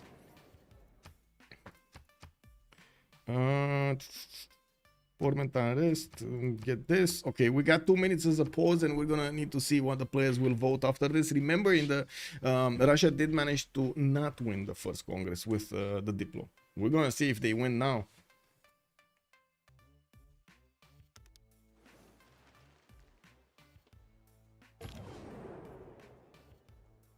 Okay, well, let's actually see what's going on here. Llaneros, 1, 2, 3, 4 upgraded. That's it. only got 4 upgraded, and he's trying to make some more, trying to hard build them. You know, we're going to need to see how quickly he can actually get to nationalism, though I don't think it's going to be quick. We do have Lege, Dark Age, Metal Casting, Mercantilism. He definitely can actually get the Dark Age card, plus 6 intel on Gran Colombia's movements. Minted Coin, thank you so much for the follow. Segmos, good evening, sir. Welcome. Just joining. Any chance you can give a short game summary to catch up, please? Yes, sir. Let me actually do that really quickly because we're going to talk about the Congress right after. So, from the beginning of the game, Russia with Macedon coupled their forces together, but it was Macedon carrying the game here, carrying the attack against England. He did manage to attack Birmingham, held SunBro basically hostage over here, not allowing him to get past these mountains and doing massive damage. He also did manage to liberate Birmingham so many times, conquer Birmingham so many times. He got so much production out of this. He's still on 240 points of production. We did have China joining the fight from the north. Macedon did manage to stop the attack for the moment. We're going to need to see if China is going to manage to breach through this. One other piece of information. Egypt did not manage to respect Scythia enough. Didn't close his choke points. Got attacked by 7 or 6 of the Scythian units. Corsairs and knights did arrive in Swenet and pillaged so many tiles. In the meantime, we did have also the fight of Mongolia against Gran Colombia in between the mountains at the choke points over here, and both of them got to a stalemate, and then Mongolia, so yeah, I have so many units, I need to use them somewhere, and what he did, put them in the water in the foul bay, got them through the hot gates over here, basically exactly like in the 300s, and managed to disembark them on Egyptian territory. He did put Egypt on the back foot and killed quite a few of his units, took out the knights. Fortunately for Kazandar, he did have enough production to get units and also get to the next technology, so he pushes back his opponent. So that attack stalled, but Mongolia did do the damage, did reap the benefits of all of those pillages. And right now, we are watching how Russia is trying to get a culture victory with 225 science, 269 culture. We do have him on 131 faith and 273 points of production. 191 tourism only is the problem. He's not acquiring that quickly the tourists he needs for the culture victory. He's not that far from actually getting his Dimitri Cantemir musician, which will allow him to get 3 music works. That is going to be massive on his cities. He has a Padana, he has his city centers. Those are 3 units, slots that he can put them in. If I remember correctly, he also got cathedrals, so that's another one that he could get in. 1 slot for a great work of any type. Yeah. Dimitri Cantemir definitely big. Getting a few archaeologists to also get relics there, whatever they're called, you know what I mean. Artifacts. Took me a while to actually think of the name. Yeah, with much pleasure, Segmos, gladly. Also, Nahostra +1. Yeah. The helicopters of Scythia do seem to be much faster here. We'll see if he actually chooses that path. We do have Xpli here just keeps on simming, and I don't see a massive amount of industrial encampments yet. Only 2 of them that I can spot here. He did manage to get his military academies in there, so, or going to build them. Yeah, he's going to build them. China doing also the same, getting 1, 2, 3, 4 encampments for the late game production of units, finishing up military academies to get the corps directly or armies later on. And I do see dISTORIA is on 250 science. He shouldn't be that far away from getting tanks soon, still in 3, while Suvorov is barely discovering ballistics. We do have more encampments. We do have from Macedon. We do have him with more knights coming out. Every time he's getting units out, he's getting also faith and also a lot of science. So I'm pretty sure it's very good for him to just keep on pumping units. And the more production, the more science. The biggest problem between the 2 teams is the economy right now, let alone the stats and everything, like the production. It's the economy. If Slozhnii did actually have like 100 gold more per turn, they would have managed to upgrade this army of Gran Colombia and would have done so much damage to Mongolia. They couldn't at the correct moment in time, and that time has passed, and Mongolia is gonna have his own calves out. This is not gonna be easy at all. Even with the Llaneros, they can just watch each other. That's it. Neither of them can actually push into each other. Maybe Roy can high roll theme of artifacts. That's a lot of culture victory. True. St. Petersburg not gonna moksha. Not gonna moksha. St. Petersburg not moksha. No, he does not have moksha in there. Maybe he got taken out by a spy. Russia does have a counter spy mission here with a level 2, so maybe he caught the spy, but it was too late. He Moksha did get removed. Okay, what's happening here? We got Egypt. Okay, still repairing, by the way. Do you see how much it took him to actually repair his territory and manage to try to get back to 200 science, 88 culture? Wow, that was a long time. A long time. Yeah, Moksha definitely got taken out. I'm pretty sure he opened up with Moksha at the beginning. I'm pretty sure. Anyway, England also getting his intelligence agency. He's on 4 cities, getting the economy for his teammates. 100 gold per turn right now is perfectly fine. And yeah, I mean, he has been fighting Macedon for the whole game. It makes sense that he can he tries to get as much as he can during the game. Even if China is keeping Macedon at bay, he does need to somehow be relevant over here for his teammates, more than just the military alliance, the walking talking military alliance, and the ability to get this. We do have spies executing. Oh, this is what happened. Neutral as governor, Moksha got taken out, and that's how he lost the tourism. Tomiris also 2 diplo points again on Xpli. No theater square buildings. That's actually, wait a second. That actually hurts Xpli's defense so much, because Xpli doesn't have not that many theater squares, right? And he can't build the buildings in them anymore. This is gonna slow his culture requirement in this phase. Okay, this might be actually critical for Roy to get the points he needs. He's on 17 out of 79 now, and I do see Xpli is the one defending, still the one defending with 78. Tourism on Roy, 217 again. That's before Moksha gets plugged in. We're going to need to see if he's going to manage to get quickly the curator promotion for the doubling of the tourism from the great works of writing, art, and music, especially since he's going to have in St. Petersburg, in particular, 3 of those music works there. With so much culture, he's also going to discover the late part of the civic tree, giving him access to not only democracy and fascism, but also the space race satellite broadcast cards, the 200% tourism from great works of music, and not to mention environmentalism. Industrialization next turn, not that he actually has that many industrial zones, but he has a few of them. For example, this one, which I gotta say he could aqueduct, he just chose not to. He built neighborhoods actually around his cities, and we do know about the supermarket. Let me take a look over here. Wait, I don't see it here. Market, food market. Kick.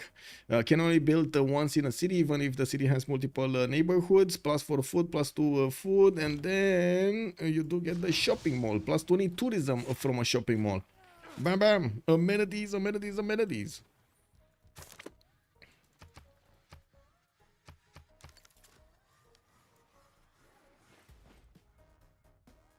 Okay, looks like China has been trying to push through with his field cannons, got quite a few promotions, level 2s, got them to level 2, and I do see he's doing more and more damage to the cav cores here. 83 strength from these field cannons, actually that's a level 2 not cord up, this is a level 2 cord up. 86 damage, wait, what? 83, yeah, just 3 damage extra? What are the promotions on this? Garrison and volley. Oh, that's why he has garrison. This one is Aerostorm, and the first one, yeah, volley and Aerostorm, and this one has the garrison. That's why he's 10 strength lower, 7 strength lower, I mean. Okay, here, Llaneros don't do anything, Cavs don't do anything, they're just watching each other here. We're going to need to see if Gran Colombia is going to manage to defend. I think so. Does look like nothing really bad is going to happen.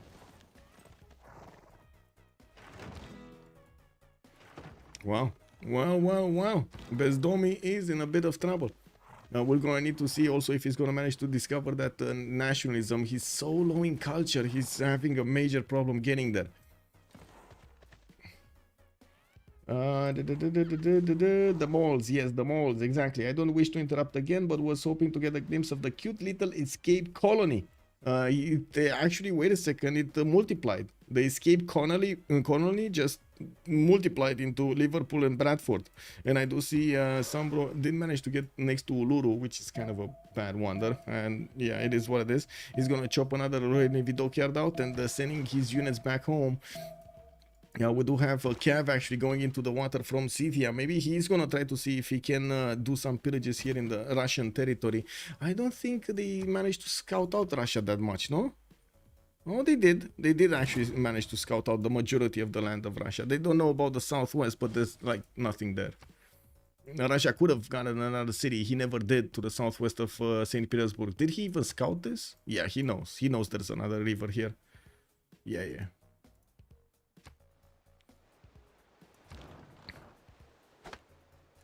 Yeah, it was cute. Yeah, it was cute indeed.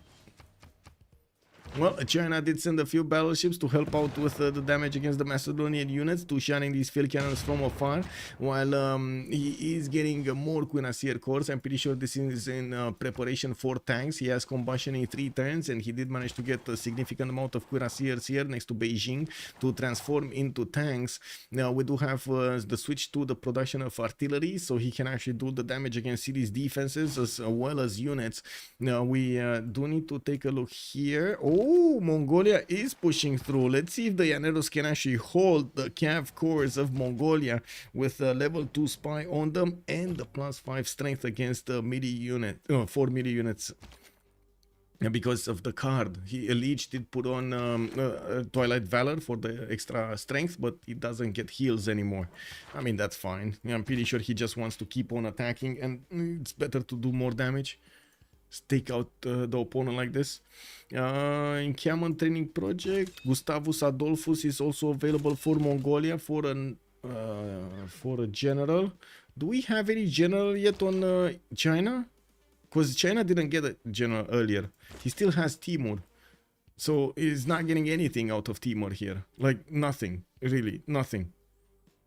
We do need to see if he's gonna manage to get enough points. Is he? He's on 27 points right now, but the next general is 535. It's very, very, very, very tough. So like passively, he's gonna get it like in what, 10 turns, 9 turns, and then he could do a few projects to help this out, but he's preferring to actually put the production into units rather than general projects.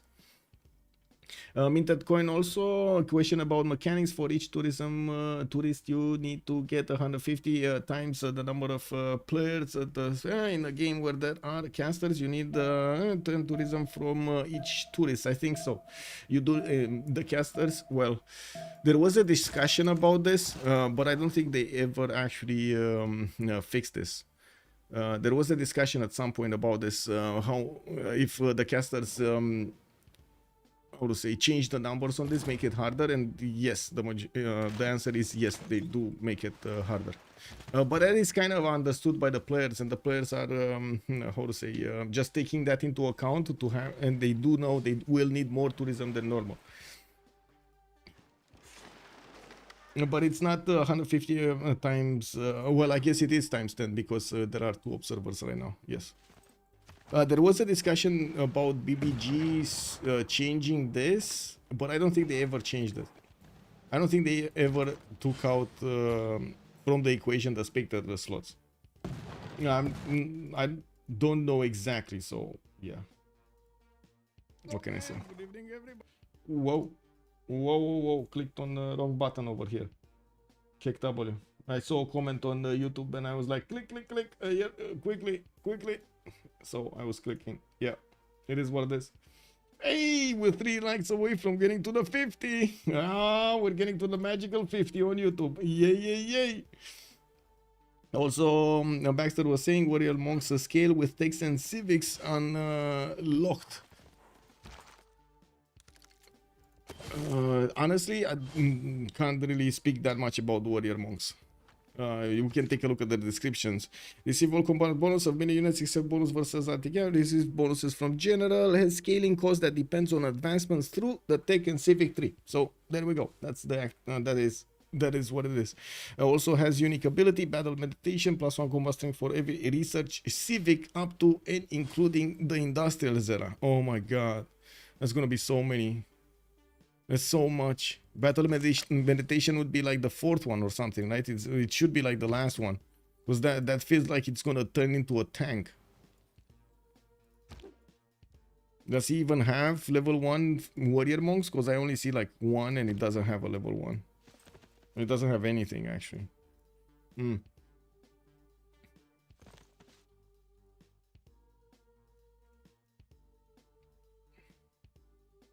So surprisingly, England is not dead. It's not dead. He withstood the attack. SunBro's choices at the beginning actually allowed him to withstand the attack from Macedon, and even allow China enough time to build up his army, get his techs on the in row. And while yes, we do have Lege keeping up the pressure on Gran Colombia, we do need to see if Gran Colombia with his own field cannons and the Llaneros is going to manage to withstand this. Has definitely a few promotions here and quite a bit of heals, not to mention Governor Victor allowing him to defend with a bit more strength. Actually, I'm curious if he has the +3. Okay, he just got that. Yes, he does have the garrison commander +3. Already back to the capital. Let's see. Yeah, it's getting in 2 turns, and he did manage to recruit Dimitri Cantemir. So again, a lot of tourism is going to be acquired soon. Roy is getting 22 out of 95 at the moment for tourists, and he is on 257. That is before Moksha goes in. Yeah, we do have some Bronian Sea Dogs getting through, and I do see Scythia is starting to put actually calf cores in the water. Now we do have hangars coming around, multiple biplanes getting into the southeastern cities, and I do see an observation balloon is getting built. Xpli is gonna try to send it to China, so he helps out Chinese artilleries do the damage from 3 tiles out rather than getting close up and personal with their opponents. A Bolshoi theater getting built in Astrakhan, also Hermitage in Kazan. No units from Russia yet, but I'm pretty sure he did get Grandmaster Chapel. He got intelligence agency. Whoa, whoa, whoa, whoa, whoa. Whoa, intelligence agency. He didn't get GMC on Russia, so he doesn't have the ability to actually get to buy units with faith on the western side. So well, I guess it is what it is. He's getting also naturalists to start building up some parks here. And I do see Rapa Nui has been defeated. Where was Rapa Nui? No. Here, Rapa Nui. Yeah, south of Mongolia. He got another city. 2, 4, 6, 7 cities. 2 level 2 Grand Colombian spies, by the way, on Mongolia. Now we do have Mongolia also about to lose a few units if Bezdomnyi is gonna move forward, but I think he wants to move last second here to stop a counterattack. The Llaneros is gonna lose a bit of health there.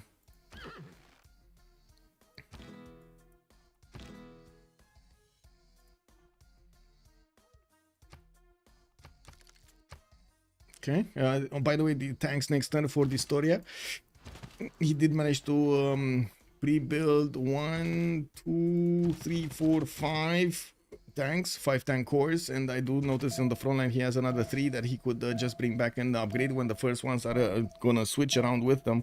We'll need to see how fast he's gonna get these artilleries on the front line as well, since he did finish all of his infrastructure for the roads. You see, the majority of this land is actually filled with roads, so he can pass the army, move the army very quickly, and he's also completing the roads with the military engineer.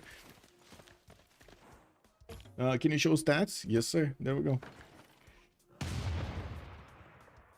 Monk Maximus combat strength is like the Muskeman, 55. Okay. But that's, I was talking about the promotion warrior monk, not the other one, no? Oh, no, it is here. Okay, never mind. It is showing up here. Battle meditation, +1 combat strength for every research civic, up to and blah blah blah, and +1 movement from Great General, +5 combat strength from the Great General.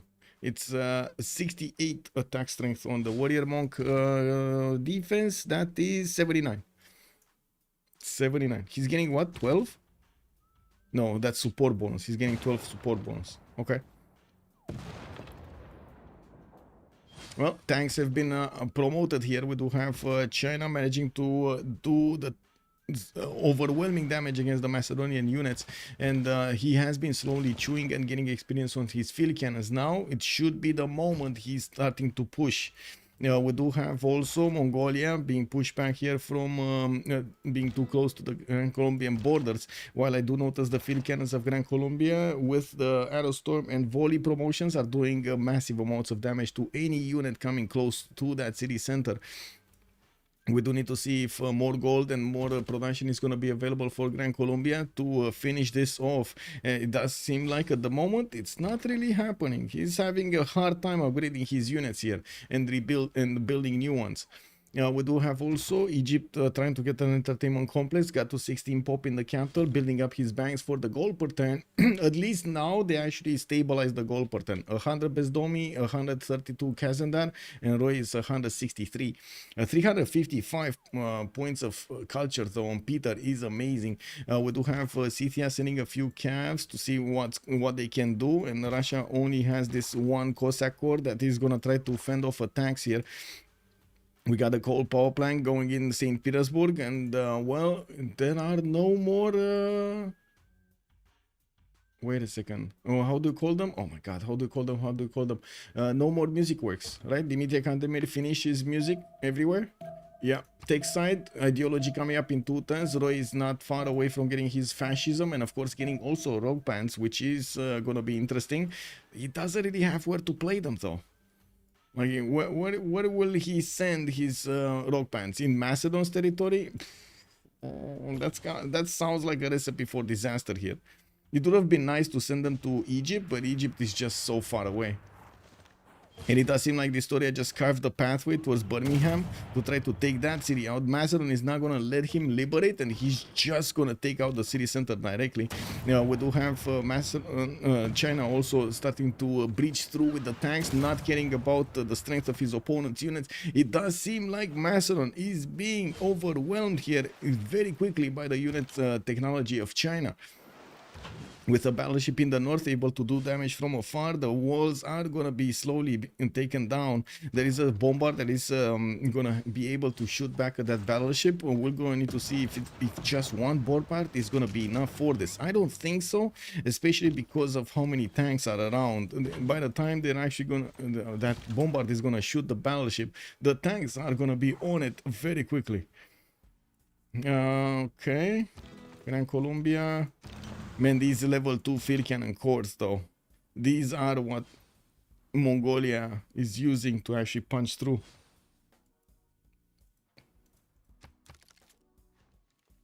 Okay, industrial zone in China doing 2.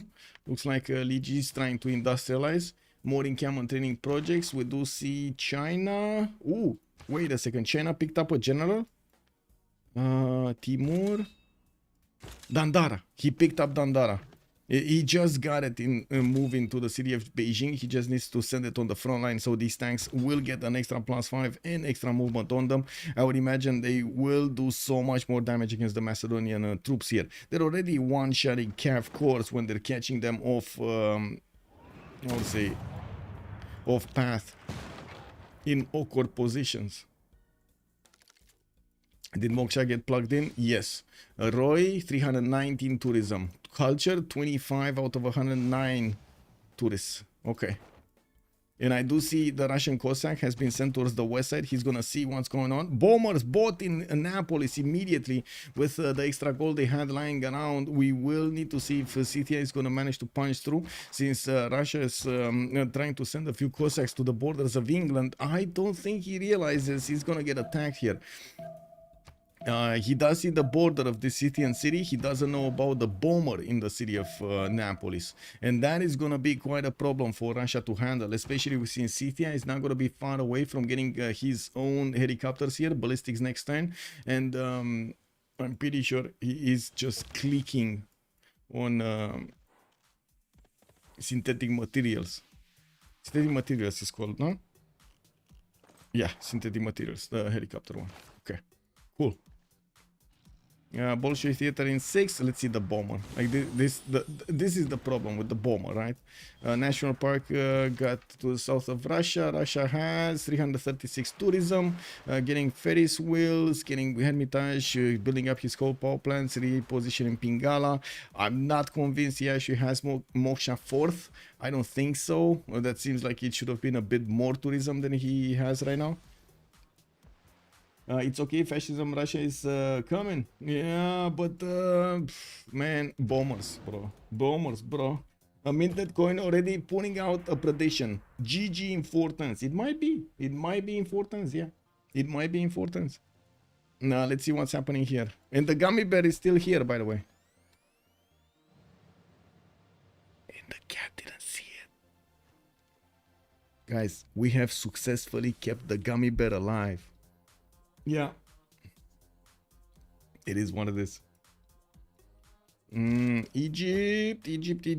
Just putting more units to fend off attacks, possible attacks. I don't see him actually getting that much. Well, refining in 3 turns, exploration in 1. I'm a bit surprised he's going bottom 3. It is what it is. He's probably gonna need to do something with this, even though he's probably the one trying to get the economy going. I don't think he is gonna be able to afford to get military units out, or enough military units out, so he could attack against somebody. He can defend himself, getting the economy in the meantime, but there's a big priority to keep Russia alive. If they lose Russia, they basically lose their ability to get a victory condition here, and this is the biggest problem. If they take out Roy, yeah. And you do see the preparation for this to happen, right? Scythia getting the fighters, getting these bombers in the city of Naples, will build an airport or an airstrip over here next to Naples to deploy more of those air units. And I do see also England managing to get quite a few coursers, so he can follow up the attacks on the Russian cities. Where is he getting fascism? So still next turn fascism in 2. Okay, still not gonna help. Well, I mean, I guess it is only 1 bomber. Anti-air guns, man, they're just not doing much. Right? Even if you do have the production, anti-air guns are just not gonna do much. Xpli doesn't have not nearly enough culture to actually get to his own fascism. The fact that Roy did manage to, or I should say Slozhnii did manage to actually slow down the culture requirement of Scythia, kind of forced this situation, right? The theater squares, no buildings in this era. They kind of forced this situation to happen. Okay, more artists. Roy is on 372 tourism a turn, and he just got another naturalist. Okay.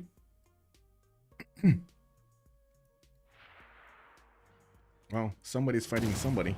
Tanks of China punching through the Macedonian defenses. They are gonna go directly. Check this out. He's not even gonna care.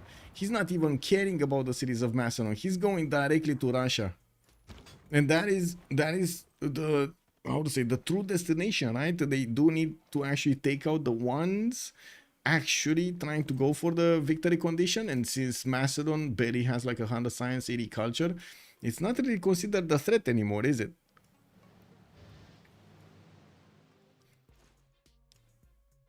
But I do have to say, only 1, 2, 3 tanks are being deployed to the south. More are coming in.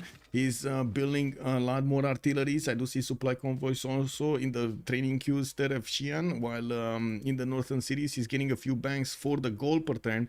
He did drop down like a rock since he did get an economy. He's down to 49 gold a turn. This is also a bit of a mismatch of cards here.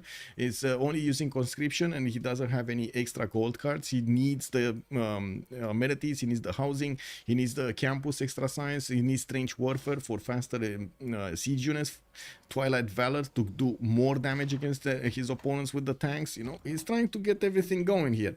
Now, Aztecan might actually be taken down soon. How many? 3? Oh my god, did they just buy 3 bombers? Did they just buy 3 bombers? These are 4 bombers. Okay, this is gonna be quick. I thought he doesn't have more than 1 bomber, but it looks like he has 4 bombers in the city of Naples. There's no way Russia can withstand 4 bombers, especially if Xpli is gonna go for jet bomber. I mean, even bombers are gonna be overwhelming, but jet bombers,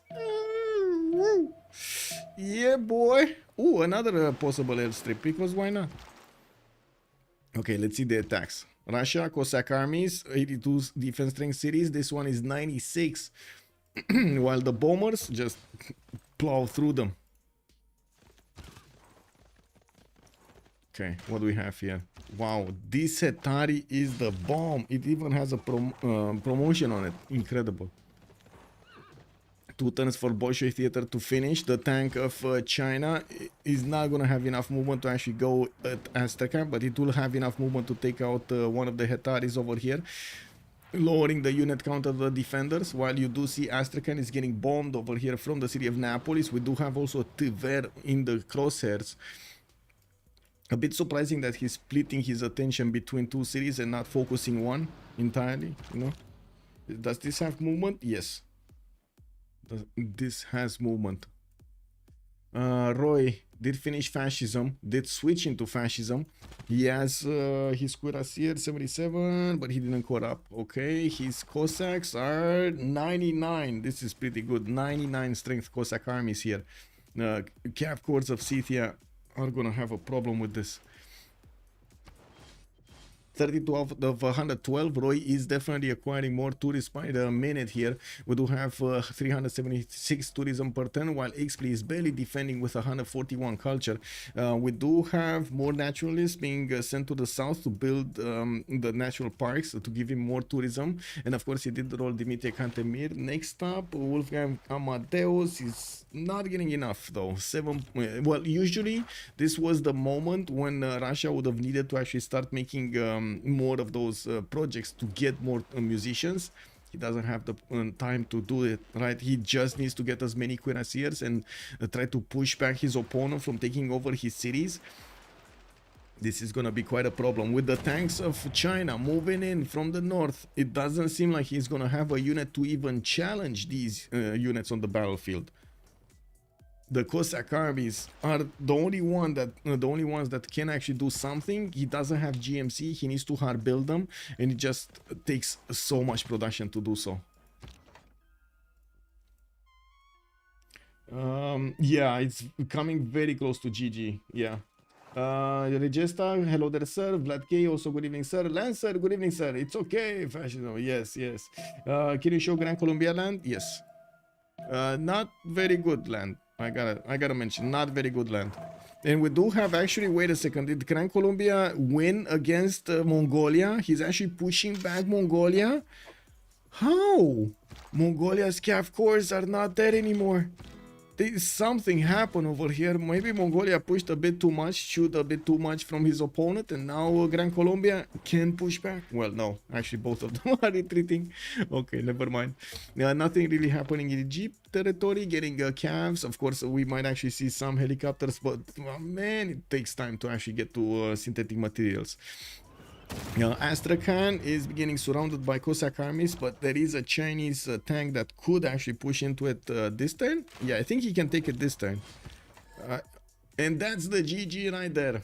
Ulyss winning their first matchup against the Slozhnii Memas on the 7 Seas map with quite a bit of hard road ahead of them, I have to say.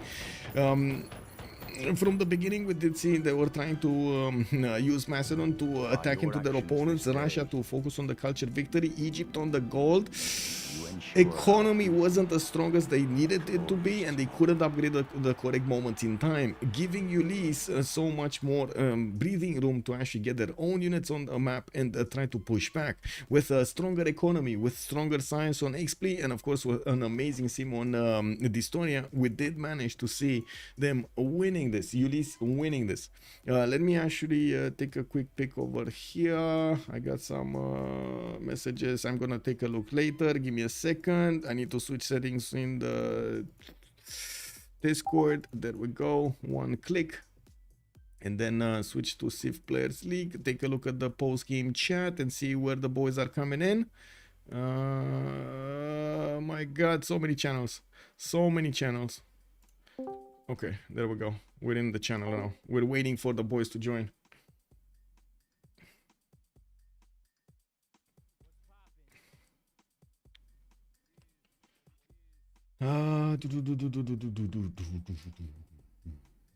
Hey, we're 2 likes away from getting to 50, the magical 50 on YouTube. If you didn't like it, please like it right now. Of course, if you do like the content, and of course, leave a subscribe. GG, well played. Let's actually finish the prediction because I'm gonna forget afterwards. 70. Let's see if they're joining. GG. Oh, they're joining. Oh, GG, well played. Thank you. We were a little bit worried there when you just threw SunBro at the wolves over there, just letting him feel the sting of Macedon. It's okay. It's okay, he can take it, no? He can take it. What was your thoughts, SunBro? Hello, Lege, how's you doing, man? Nice Eve. Man, Birmingham was Easy, basically guys. production city for Macedon. Yeah. I tried to get defensor of face, but Russia take it first, so. Yeah. Why did you go for a holy set and not the encampment to try to get a general? I think I can get general with Kublai and Macedon if I go arbor first. So I tried to get religion like Defender I don't maybe, know, but I- yeah, no defender. Or, what Yeah. I take, but yes. So Yeah. my plan is to def with Victor and defender, and maybe I can hold. And I wanted to take Crusader, but someone stole me. Yeah. Yeah, he tried. He tried. What can you do? Yes. Was Lege, how's it going? So, guy, I have one question for you. GG, by the way, Roy. GG and guys? Dave. Yeah, well GG. played. Well played. Why did you not pick a naval sieve? Why this land sieve? Why this Ooga Booga sieve on this map? What do you mean you picked 3 Ooga Booga thieves? as Yeah, well?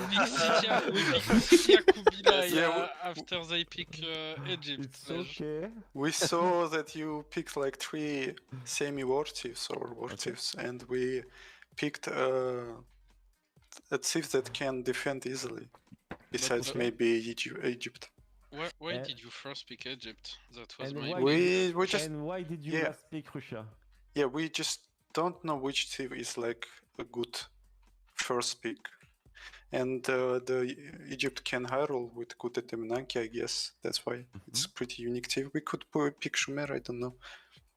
I don't see a good first pick after bans. And we picked Russia because of we wanted to do a culture win. And I think it's a good chief. Okay. But we have a rough time making gold. Yes, Like, of course. yeah. It was a mistake from our side. We could set up a good trading, but we didn't do that. I don't think it's a chief problem. Okay. With Macedon and Colombia? Yeah, we have Wow. a huge sea among us, and yeah, we can do naval traders. And also we got like yellow for most of the game with Kilwa. Yeah, we saw like Scythia had Kilwa and like Yes, it was so 700 good. GPT or something like that. Yeah. Yes. 95 production Macedon. Oh, Macedon is so cancer. Wow. It's so Oh no. it's so hard. So hard to play against. I mean, well played, the Suvorov, but Yeah. And SunBro was really kind with him. He allow him, he give him a city to get his bonus all the game long. Oh no. Yeah, we were discussing should I take defender or the gold belief, and we decided to deny defender for England. Yes, it was my plan to take a defender on my. Yeah, you did a good late game push with bombers and tanks. I don't think I could defend this. Yes, it's very difficult. We are too. Yeah. And we had a lot of gold, you know, about Yeah. 3 bomber, build 2. Oh, so you By the did way, buy It's 3 very bombers. I difficult to was defend curious. against so much gold. How many you bought? Macedon? Is Macedon here? Suvorov? Macedon Yes. here, yeah.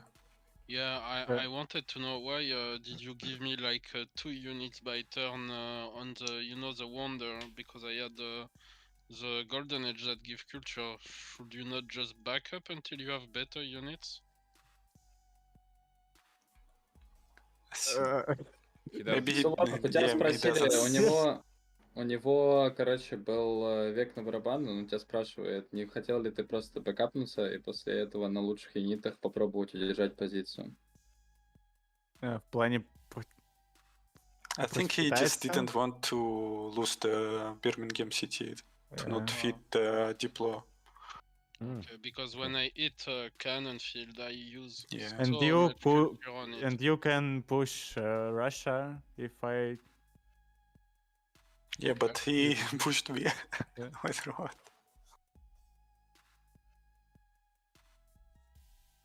Anyway, GG guys. Yeah, GG. GG, well played. Yep. Have a good evening and thank you so much for allowing me to stream. Yeah, thank you for cast. Have a good one. And Bye bye. GG, thank you for the cast. Thanks. Well, there we go. We did hear from both teams asking their questions during the game. Lege was definitely, how to say, looking for more damage there. Couldn't do it against Gran Colombia. Tried to get that crusade, couldn't nail it. He did need to go Jesuit education. It is what it is. And we did see also how Macedon did get its power spike, but couldn't actually manage to take down England altogether. The Science did a save over there, England, the choke points, and also the help from China from the north. We did see the lack of gold, and the commentary from the boys from Slozhnii. They were saying that they could have set up their coastal trade routes, but they kind of didn't, and that actually hurt them, I think, quite a bit. They should have definitely needed to get that Reina in coastal cities, get the trade routes going between Gran Colombia and the Macedon, and they would have had the goal to upgrade a lot earlier, a lot more units. We're going to need to see also tomorrow's game, MFD going against COC at 1800 GMT. I do have my schedule displayed on my Discord, and you should be able to see it on Twitch. I'm going to put up the premiere for YouTube tomorrow, so you're going to get to see it from the middle of the day. On Sunday, we're going to have the Novice Tournament, game 3 of the qualifiers, and we're going to be looking also at the next weekends to see exactly what kind of games we're going to be played over there and what kind of slots we're going to get. Busy Snail is putting us to work there. Novice Tournament galore. Let's actually see what new players are joining the community, and of course, how is their learning path developing. It's very, very interesting. We've seen so many times new teams come up in the CPL squadrons. It's time to actually see new teams come up also, and new players come up also in the CPL Premier. I do want to thank everybody for the support of the stream. Much appreciated for the subs, much appreciated for the bits, and also your very useful commentary over here in the chats. Thank you so much for pointing out also my mistakes. It does help me learn, and of course remember stuff, because yeah, I'm human. I also forget. It is what it is. I do hope you're gonna forgive me, and of course move on. I do also want to say how to say thank you so much for the likes on YouTube, and I do hope we're gonna get to that magical 50 by the end of this. Not to mention we're gonna see next game what's gonna happen. The vote is gonna come out in a few hours when YouTube finishes processing it, and I'm gonna try to take out all of the poses and everything that was in it. In the meantime, stay awesome, have some fun with some Civilization 6 content, and we're gonna see each other tomorrow 1800 GMT to watch FMD versus COC. Bye bye.